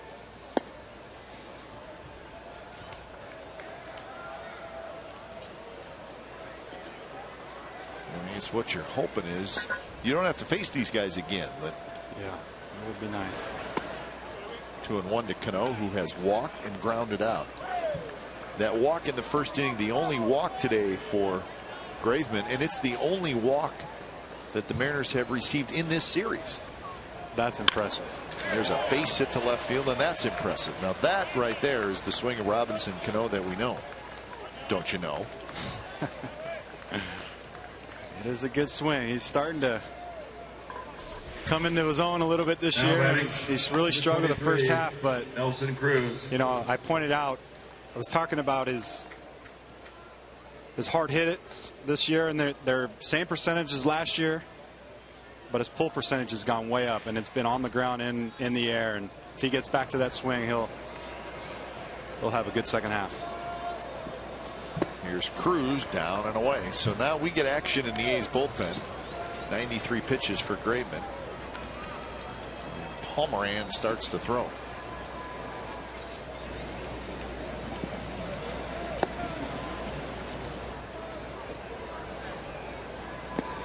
Again in the dirt. Yeah, and this is going to be a big towel, and you could see Steven going out there. He recognizes that he's starting to overthrow a little bit, and he knows he's in the 7th inning. It's a 1-0 game facing Felix Hernandez,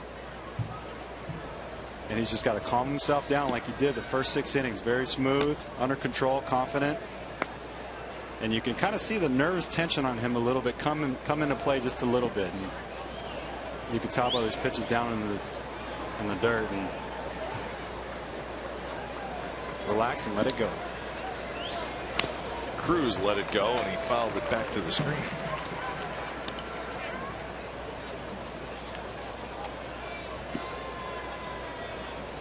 Sometimes the harder you try, the worse you get, and he's just got to allow that talent he has and the arm he has and the movement, and let that take over.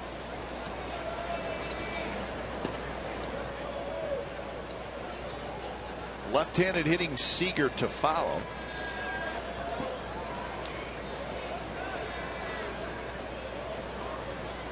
Outfield shifted just a little bit toward right center for Cruz. He's got power to all fields and plenty of it.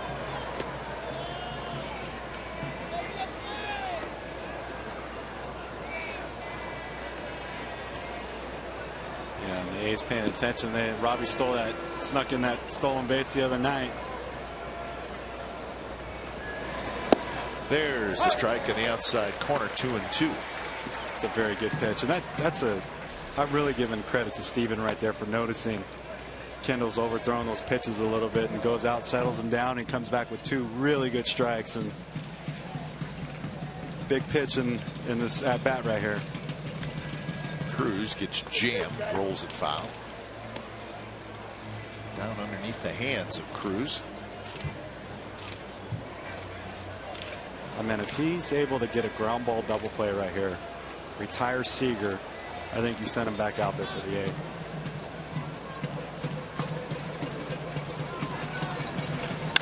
And that was line to right, and that's a hit. So Cruz stayed back and just went the other way with a pitch that was on the outside part of the plate. Yeah, and he tries to go with a sinker and cruise on it. He's had some good swings at his cutter away, but that's a fastball away. Stays on, hits a line drive. He's got to settle down and make a pitch right now.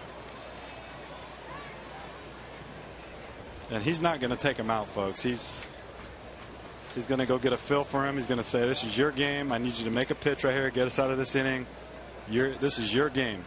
And this is what you want in the young guys right here. This is the situation during the course of a season where you want them to learn how to get past this moment. We know King Felix knows how to make pitches when he has to. When he gets in this situation, he gets nasty. And he makes pitches. And I think Bob wants to go out there, give him a vote of confidence, and let him know this is your ball game. So he'll face Seager. After Seager, it's Seth Smith. So you have a couple of left-handed hitters.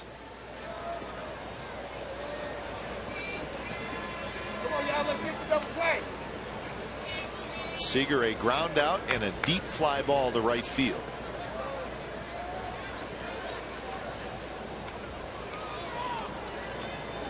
Seager is 2 for 9 in the series, and the first pitch is off the plate.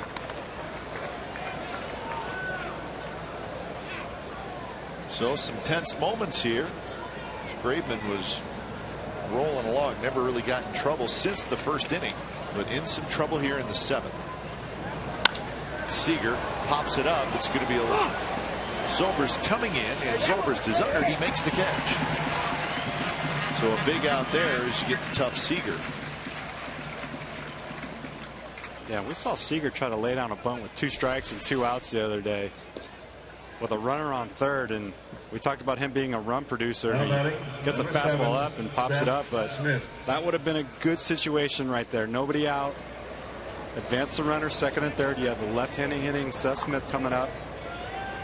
I think that would have been a better situation, and having a feel for a game. Sometimes we do things backwards as players, but that would have been a good situation to lay one down. There's a ball loose out in left field. Pomeranz had one of his pitches get away, so Zobrist flips it into the stands.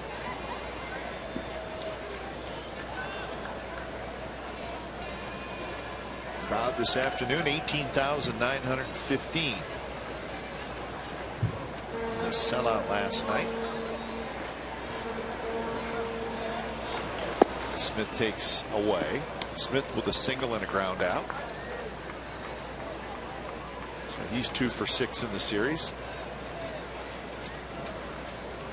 Trumbo is the on-deck hitter.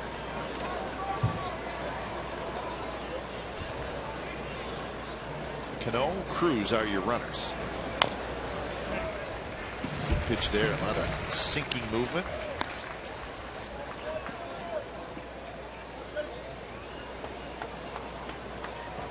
So 102 pitches now for Graveman. His last start against the Rockies, which was on Monday, he threw 111 in 7 shutout innings. Davis dives, he's got it. He flips to Graveman, and Graveman got him. What a play on both ends. Outstanding. That ball was ticketed for right field, but Davis grabbed it, and then Graveman was able to keep his foot on the bag. Yeah, like you said, very good play all around. Keeping that ball in the infield. It flips a little bit off, but Kendall has the whereabouts to go get it. Know that the runner's rounding third. Steps on first, and right away he turns around, being aware of the runner rounding third. Great play by Ike.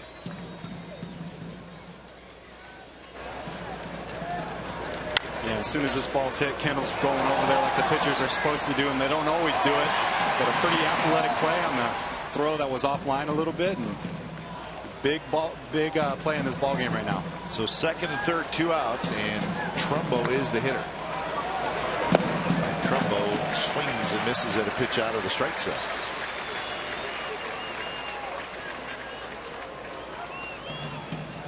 Trumbo had a base hit up the middle in the 5th. He hit into a 6-4-3 double play in the 2nd.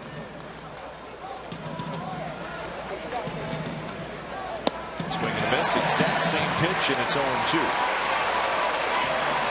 Yeah, you might as well just go back out there again. Goes with the cutter. 2 pitches on the outside part of the plate. You want to see if he can expand again. We saw him against Kazmir swinging that changeup about 2 feet out outside. So we know he's not going good, so don't give him anything good to hit. So he moved it out a little bit further and down. 1-2. Do it again. Throw the same pitch. And there's really no reason to can't throw it off the plate with Trumbo. Just got a piece of that one. That one was up and in a little bit.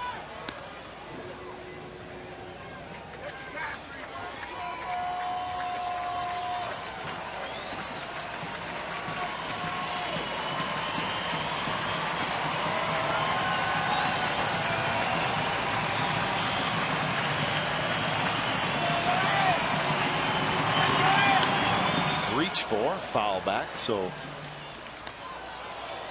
good spoil job by Trumbo on that cutter away.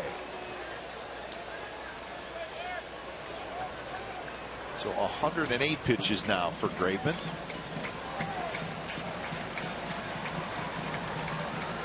Yeah, I think you stay away right here. He doesn't look comfortable with that pitch on the outside part of the plate, and I think it'd be a mistake to give him anything to hit on the inside part of the plate.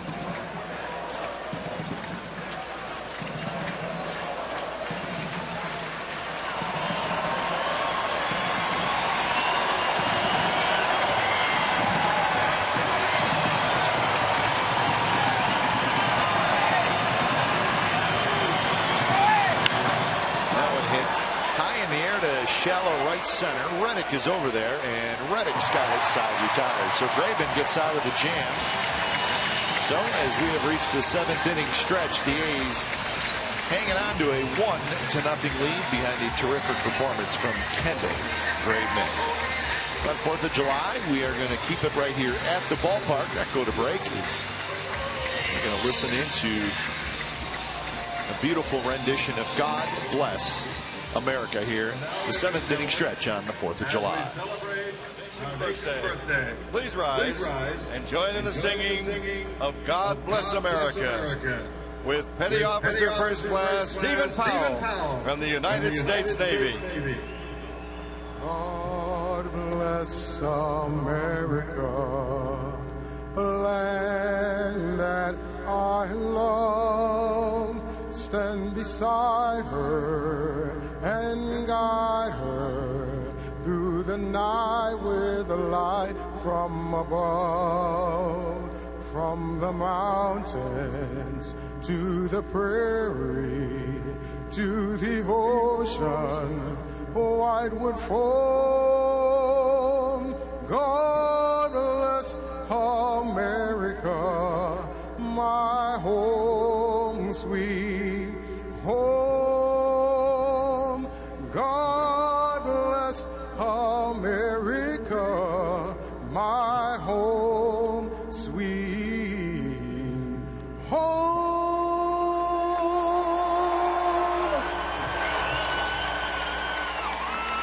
And the Officer First Class Stephen Powell. And now, ladies and gentlemen, we would like to thank all of our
Comcast Sportsnet California is brought to you by Toyota, the full-line automaker with the longest-lasting vehicles in America. Toyota, let's go places.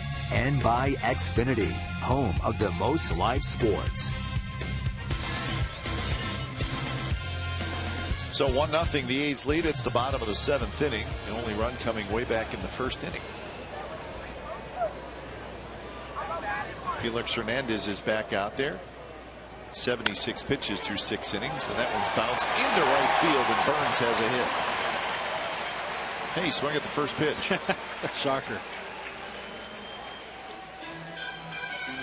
This looked like an off-speed pitch, maybe a changeup, and it is the changeup, and Billy gets enough of it, bounces in front of home plate and over Morrison's head for a single to right.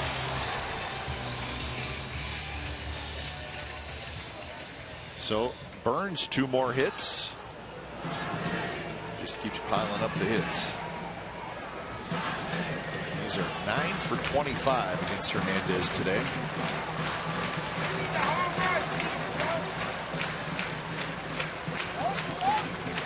He buckles down when he has to. Yep. He's always been that way. He's got 2 walks and 4 strikeouts.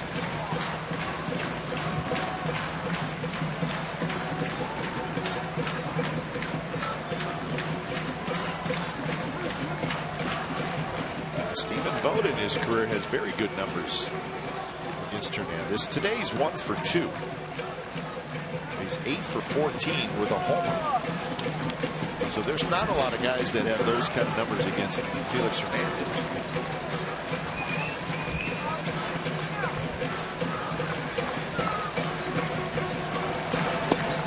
First pitch is outside. Vogt also walked in the first to go along with his ground out in his double. Both bullpens are empty. See what happens in the A's bullpen as this bottom of the 7th goes along.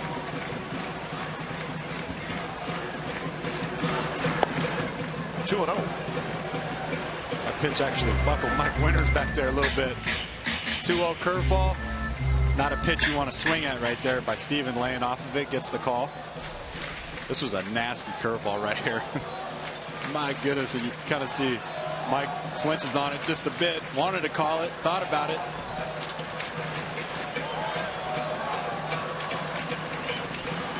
Not running, and now it's 3-0.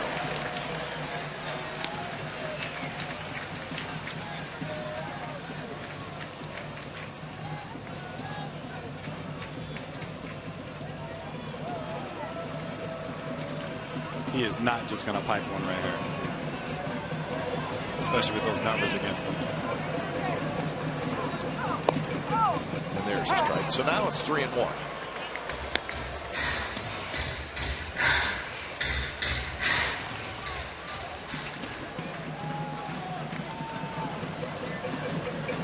A's have 9 hits in the game. The Mariners have 5. There has not been an error.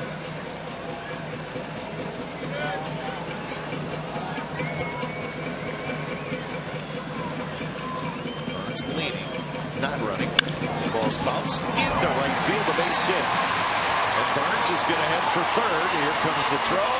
Not in time. First and third, nobody out.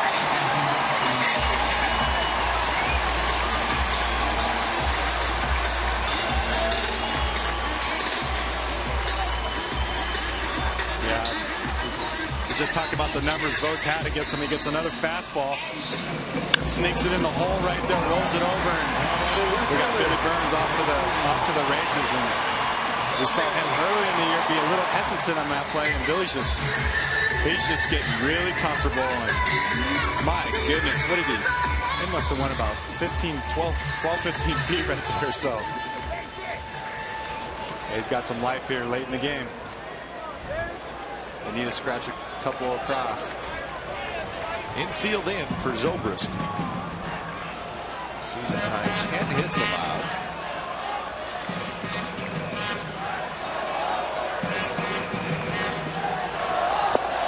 The first pitch is a ball. He wanted that pitch. He's not happy with that call. Looked like a pretty good pitch.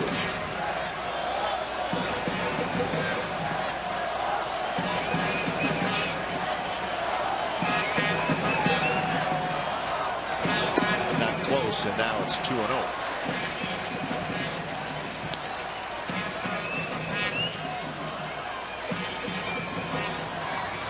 Zobrist with that RBI single in the first, and then he is grounded to second, and he is grounded to short.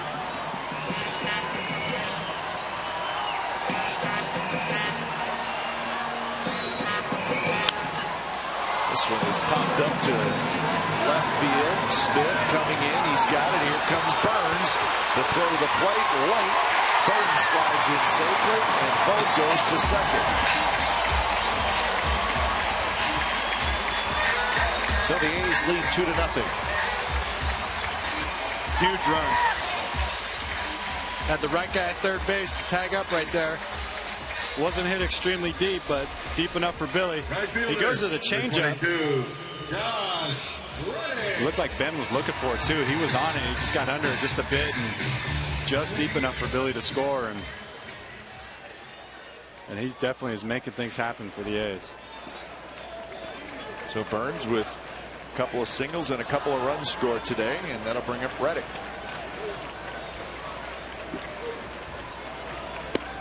First pitch, he's in for a strike to Reddick.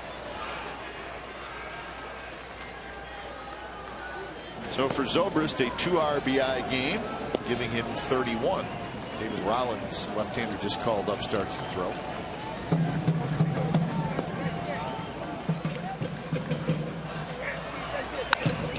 Reddick rolls over on that one. Reddick is 0 for 3. He reached on a fielder's choice in the first. Since then, he has grounded out twice, both times to the second baseman.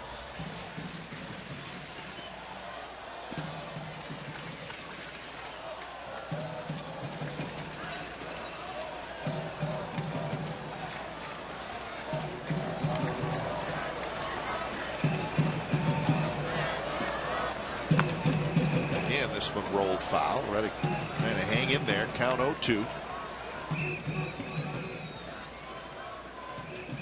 So 2 hits and a sac fly for an insurance run here. Both all over the field, all over the dirt. What a gamer.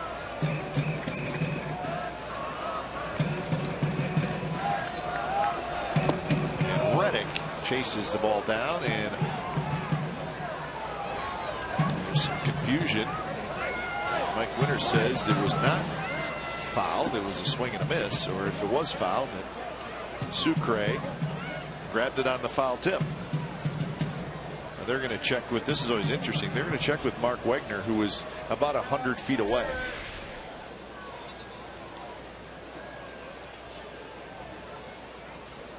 Yeah, it looks like he missed it. Yeah, I don't think he hit. It's worth a shot, though. Why not?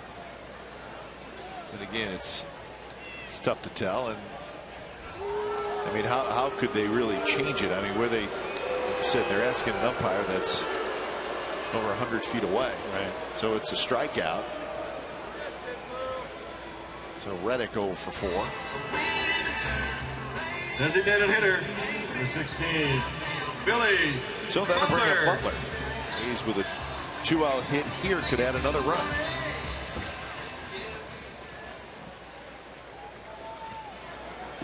Butler is 0 for 3. He's 1 for 10 in the series.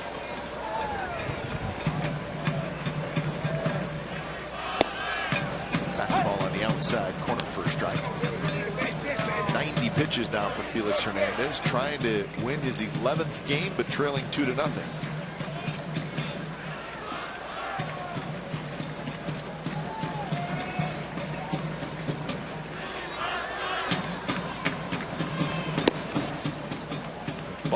Lays off that pitch to even the count 1-1. Pomeranz just now back up, so looks like Drew Pomeranz is going to pitch the 8th inning.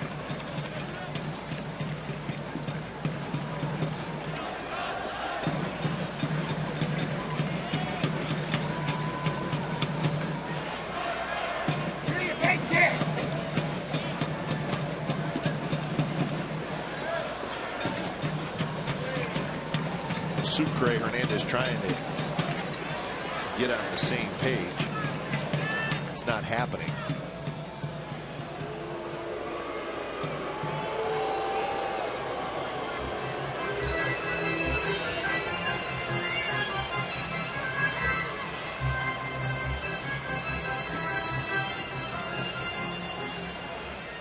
Sucre back behind home plate.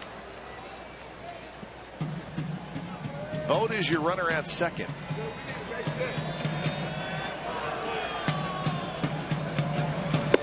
Curve snaps in for a strike, 1-2.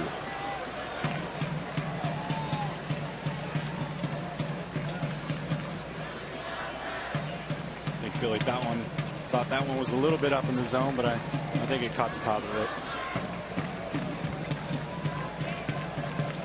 Just not thrilled about being behind in the count to Felix Hernandez.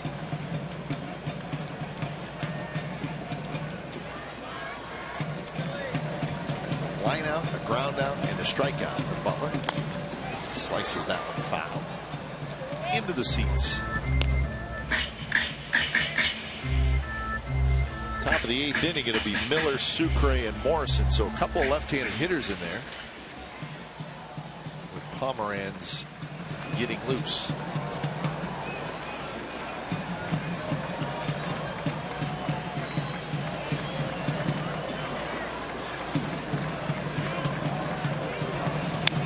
Butler got a pitch to hit there and fouled it straight back. Not where Hernandez wanted it. It was up. I think Billy knew that was the one right there too. He went to that changeup. He left it up.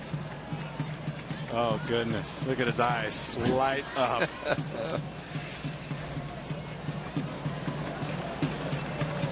Guarantee this is going to be a dirty pitch.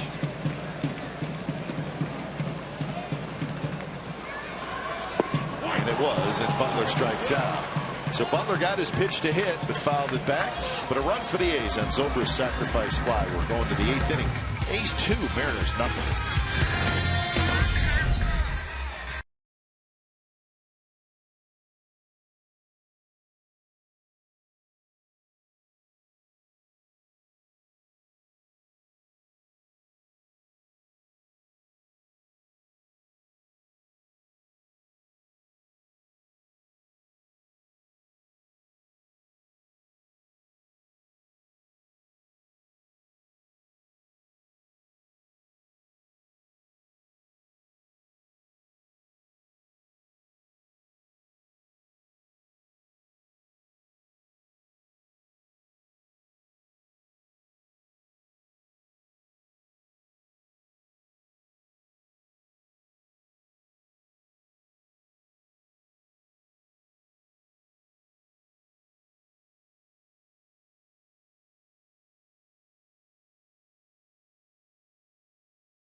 Of Hello Kitty is now an Oakland A's bobblehead.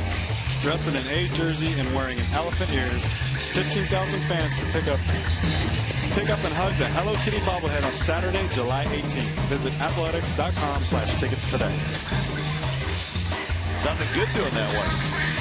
Fumbled a little bit. Oh no! Fumbled. Hello Kitty. Fumbled out the 1 yard line. Inning for Seattle.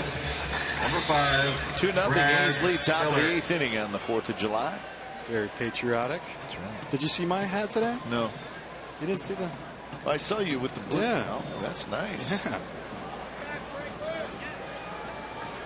Feel free to give it to your broadcast partner if you want. We're giving gifts now.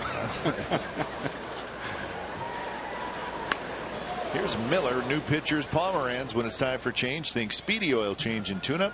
Your oil change, tune-up, and smog expert. So Graveman 7 shutout innings, and now it's up to the bullpen to hold this 2-0 lead. Pomeranz pitching better as of late. And because of that, he's starting to get some important innings. Laurie has it. That's a fair ball. His throw to first is not in time. Miller beat it out. Oh, it's a good try. That's a tough play right there, man. That was one of the strangest ground balls you'll ever see.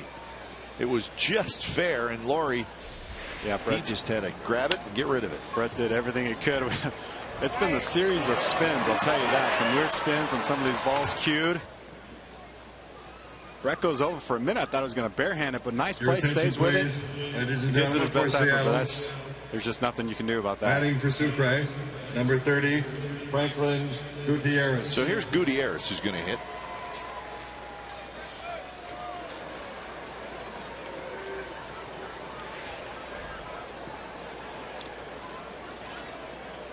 Gutierrez hitting for Sucre. And he had a good swing, fouled it straight back.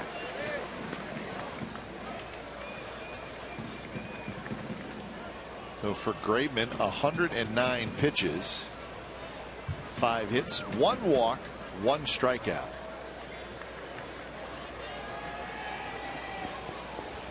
Yeah, so another great outing for Graveman. Done a great job since returning.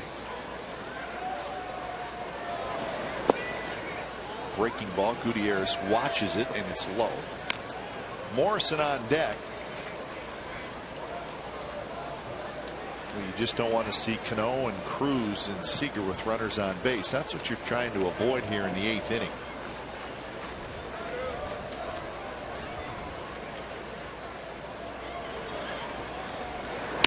One pitch is rolled foul down the third base line. So now it's 1-2.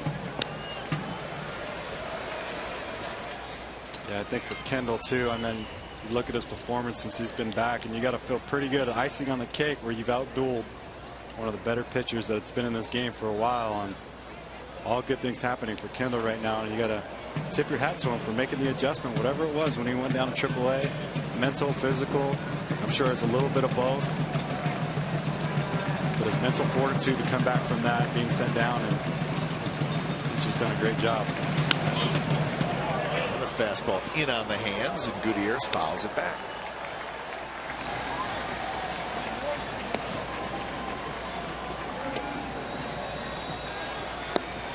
So Mahika starts to throw.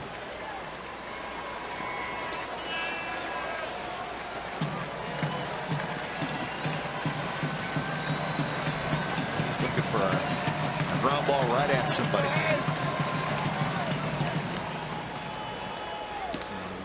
Talked about Clippard. You got to think you're going to see him up here in a minute, as soon as they get an out or two.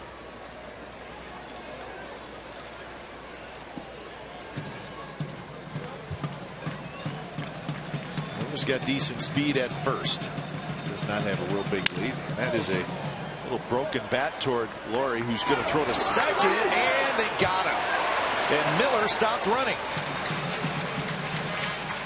And he probably wanted to make sure the ball was not caught in the air, but if he's running full speed, he's going to be safe.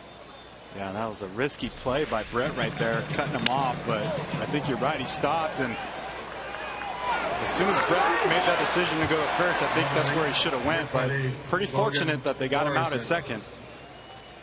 Worked out for the A's right there. And maybe too, Laurie, I think he was planning on going to first all along, but then realized he could get Miller at second, and he fired it over there, and they just got it. So a fielder's choice, and here's Morrison. And that ball had some weird spin on it too.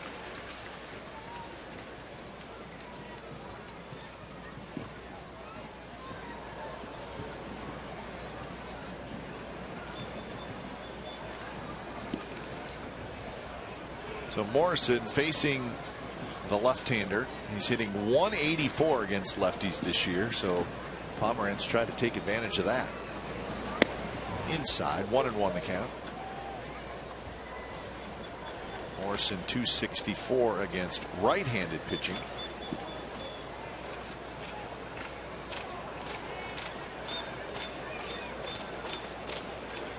Gutierrez, the runner at first.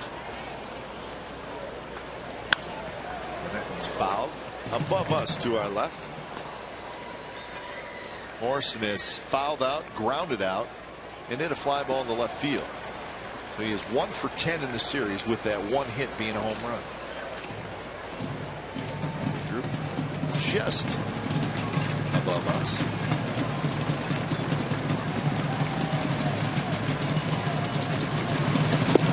Two is close, but called the ball. 2-2.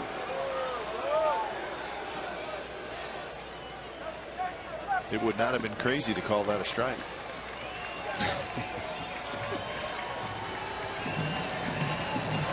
See if Drew likes to go to the curveball here and get that good tilt to it and get it down in the zone. If you're going to miss down.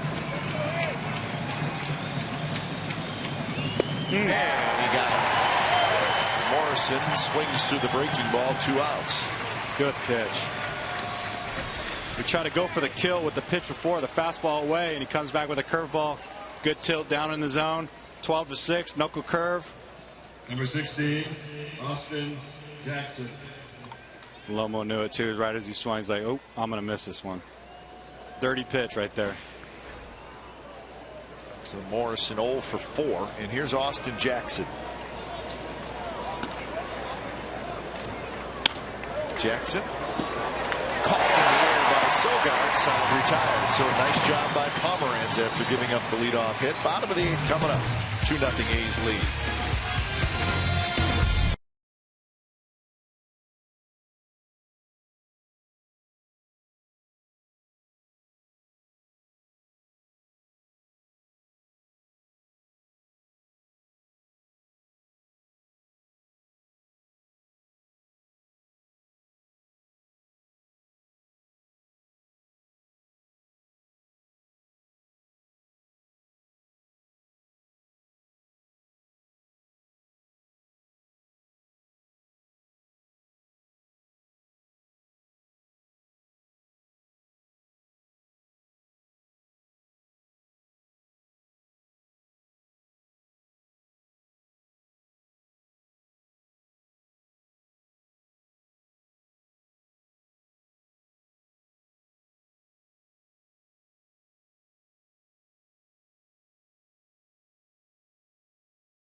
Game summary brought to you by your local Toyota dealers. 0-6-0 for the Mariners, 2-10-0 for the A's. A run in the first and a run in the 7th for the Athletics. Felix Hernandez, 10 hits allowed in 7 innings. He is done for the afternoon. And the Mariners had a couple opportunities today, but have not been able to cash in. So Hernandez will not get his 11th win today. When it's time for Change, think Speedy Oil Change and Tune-Up. Your oil change, tune-up, and smog experts. Dave Rollins comes in, and he's making his major league debut. Left-hander. He's got a good fastball, 92, 94. He's got a slider and a changeup to back it up. First pitch to Davis is a strike. Rollins was a Rule 5 pick from the Astros, so it's Mike Zunino now, the catcher. So we know the rules with the Rule 5. If you're picked, you have to stay with that team that picked you for the whole season at the big league level. Otherwise, you get offered back. With Rollins, a little bit interesting. He was suspended. Mark Canha under the same situation. He was suspended for violating Major League Baseball's drug rules. So he just came back from that suspension. Made 7 appearances in AAA, and now he's in the big leagues. So what organization was he with when Houston. that suspension happened? Was he with Houston when that happened? It happened in spring training. I remember that. So it's got to be some weird timing issues right there. But he's in the big leagues. He was having a very fine spring. I remember that. And the Mariners were kind of happy to have him because he was doing so well. Strike 3 called with a fastball. Davis doesn't agree.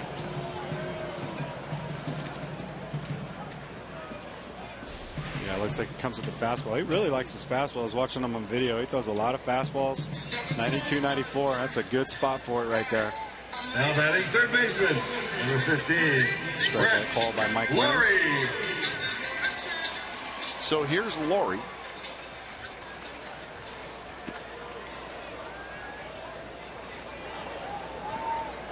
Laurie is 2 for 2 with a sacrifice bunt.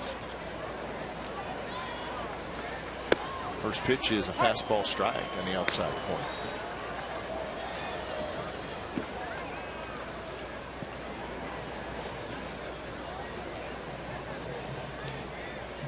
Sogard to follow in the bottom of the 8th inning, with Clippard throwing in the A's bullpen. Seven shutout innings from Kendall Graveman.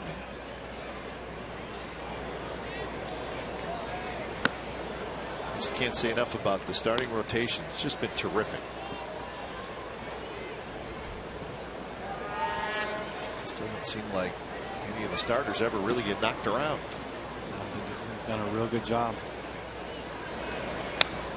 Big swing by Laurie, and the count 2-2.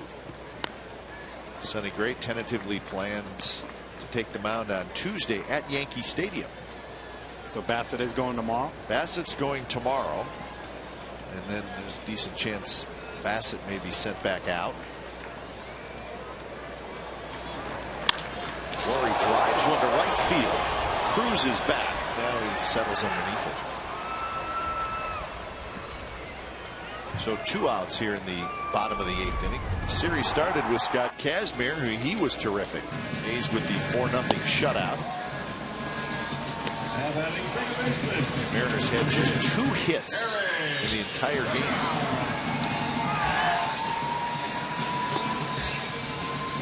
So for Kazmir, when it was all said and done, he picked up his 5th win of the year, lowering his ERA to 2.56.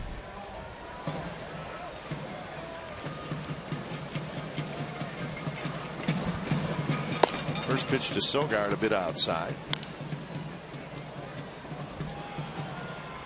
Yeah, he gave up those 2 hits to the same hitter too, Franklin Gutierrez. The Mariners can thank him for being no hit, for not being no hit. So this one in the air. See Miller shading his eyes. He's got it.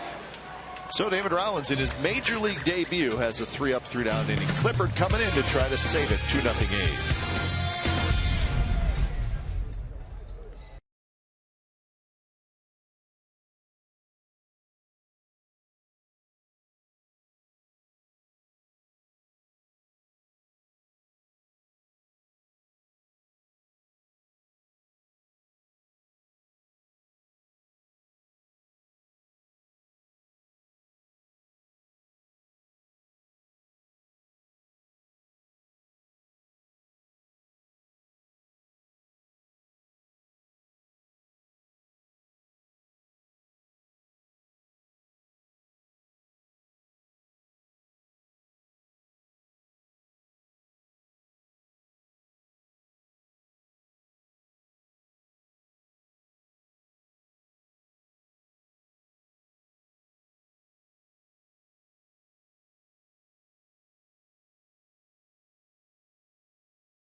So Clippard comes in to try to save it for Kendall Graveman and get the A's their second win in this series. They won on Thursday. They lost last night. When it's time for change, think Speedy Oil Change and Tune-Up. Your oil change, tune-up, and smog expert. So Clippard comes in. Clippard looking for his 15th save of the year. Graveman looking for his 6th win. First pitch to Cano is up and away. Cano, Cruz, and Seager. If anybody were to get on, Seth Smith. So Sam Fuld comes in the game in left field for defense. Zobrist is out.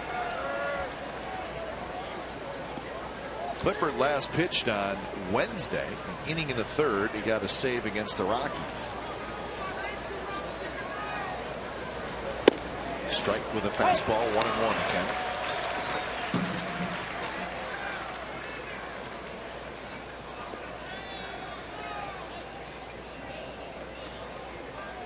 Going to be Chris Bassett and Mike Montgomery tomorrow in the series finale and the homestand finale for the A's.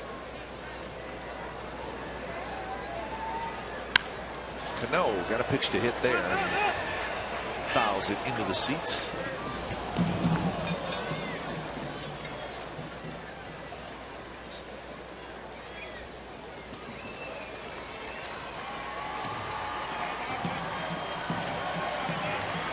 And Tyler featuring that fastball changeup combo. Left the changeup up there, up in the zone a little bit. Robbie had a good pitch to hit, just fouled it off. That fastball up and in right here on his hands.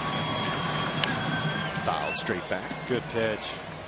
I mean, he can go back there again if he wants to, or go to that changeup down and away.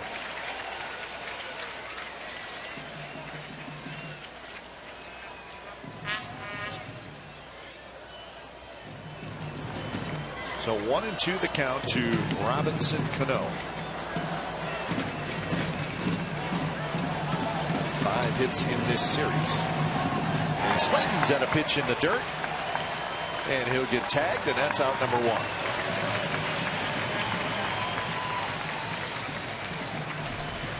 So Cano chased it in the dirt.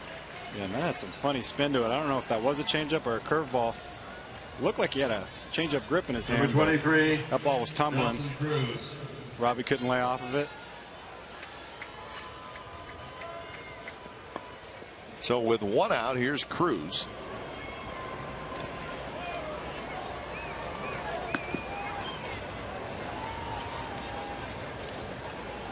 Cruz had a single in the 7th inning. That was the big inning that the A's had to escape. Cano and Cruz opened the 7th with singles. And first and second, nobody out. But then Graveman got Seager, Smith, and Trumbo to end the inning and keep the Mariners off the board.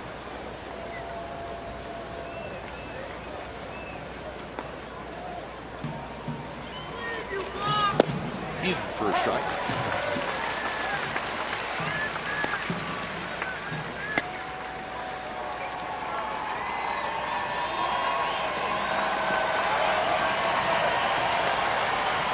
A's with 10 shutouts on the year so far. That's the most in the American League. Simeon has it. Straightens up, throws, 2 outs.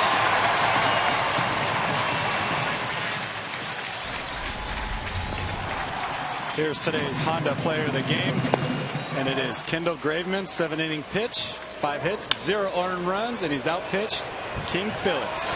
He had it all working today. The good sinker, good cutter, good changeup, location. Just a great performance by Kendall.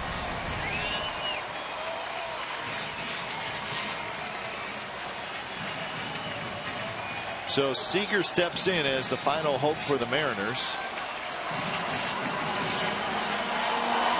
The first pitch is a fastball high.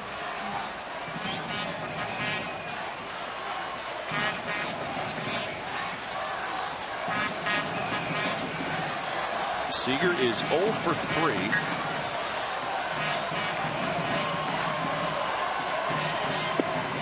And a changeup that drops low. Seager taking it all the way. 2-0.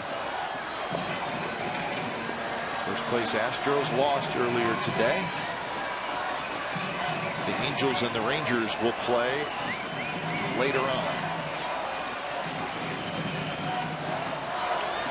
Strike, fastball, 91 miles an hour right there.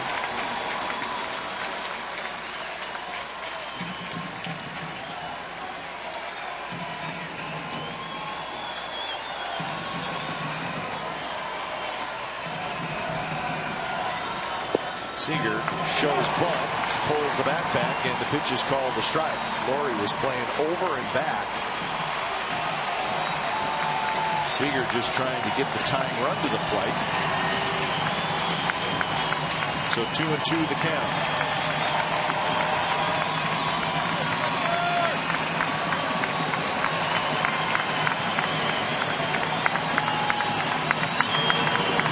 And a changeup, and it's low. Looks like Seager's got a pretty good eyeball on that changeup. So 3-2. Smith is the on-deck hitter, Seth Smith.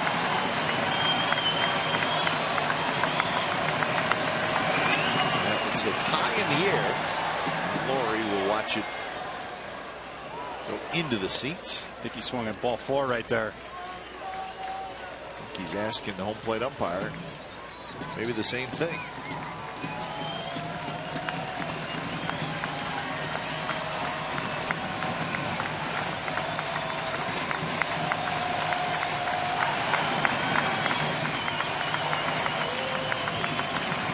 Another 3-2. Here it is, and it's hit foul well down the right field line. Foul off the ribbon board.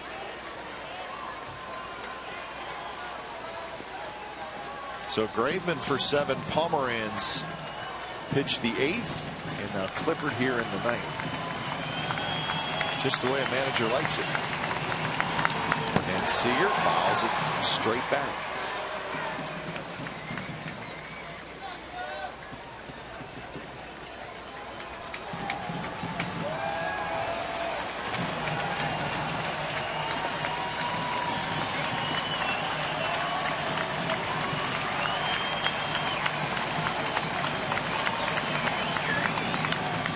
Pitch again foul. This one rolled up the first base line. So the count remains 3-2. Seager putting a good battle on Clippard.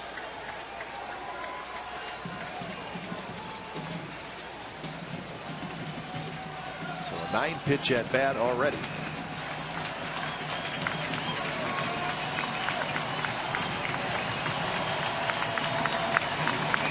And it's outside, and Seager has a very good at bat to extend the game. Yeah, that's the last thing Tyler wanted to do right there. Put the tying run, bring him up to the plate.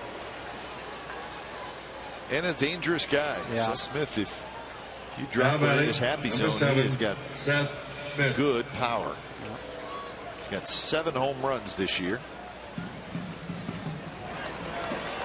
Today he has singled. He has grounded out twice. He was robbed in the 7th inning of what would have been an RBI single that would have tied the game, but Ike Davis made a diving play to his right. Outfield shifted, as is the infield and the outfield. They're both over. Seager goes. He'll make it, and the first pitch is a strike.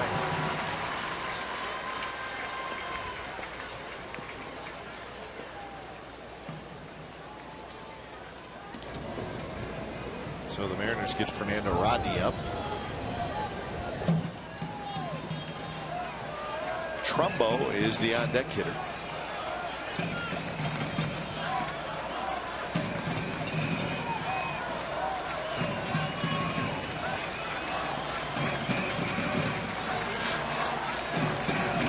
Smith swings and fouls it, and it got Vogt.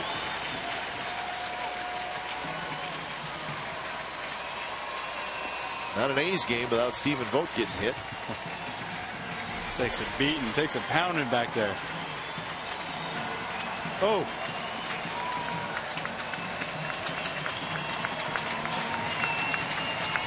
Oh, that does not feel. Oh, my goodness. Another ice pack.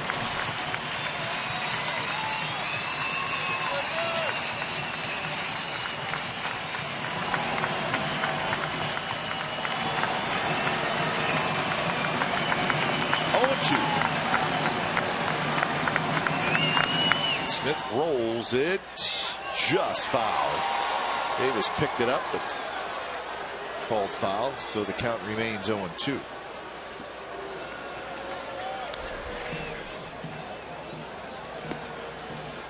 Yeah, he does just go foul.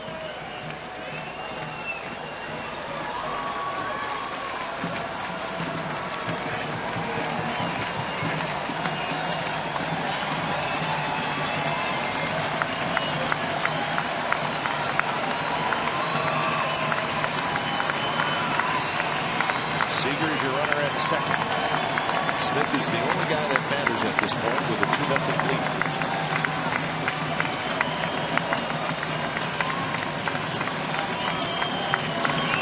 Fastball is way high. So 22 pitches thrown by Clippard.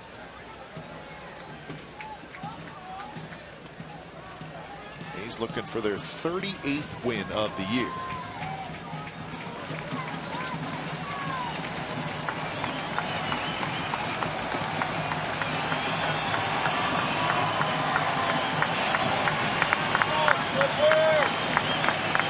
Clippard a quick look, and here's the 1-2. And it's hit hard, knocked down by Sogard, picks it up, throws, got it, and that's the game. Another nice defensive play. This one ends the game thanks to Eric Sogard. Yeah, Clippard goes with a changeup right here. Seth Smith all over it. Sogard laying out, knocks it down, keeps it in front of him. Nice strong throw to first. Good way to end the ball game right there. Clippard loves it. Little fist pump. So the A's hang on and get their league-leading 11th shutout as they defeat the Seattle Mariners 2-0 and first win versus Felix Hernandez here in Oakland since September 19th of 2008. So they have beaten King Felix here at the O.Co Coliseum. So a good win today in shutout fashion. It took 2 hours and 36 minutes in front of 18,915. 2-0 A's win it. You've been watching A's baseball on Comcast Sportsnet California. Don't go away. A's Post Game Live with Kelly Johnson and Bip Roberts starts right now.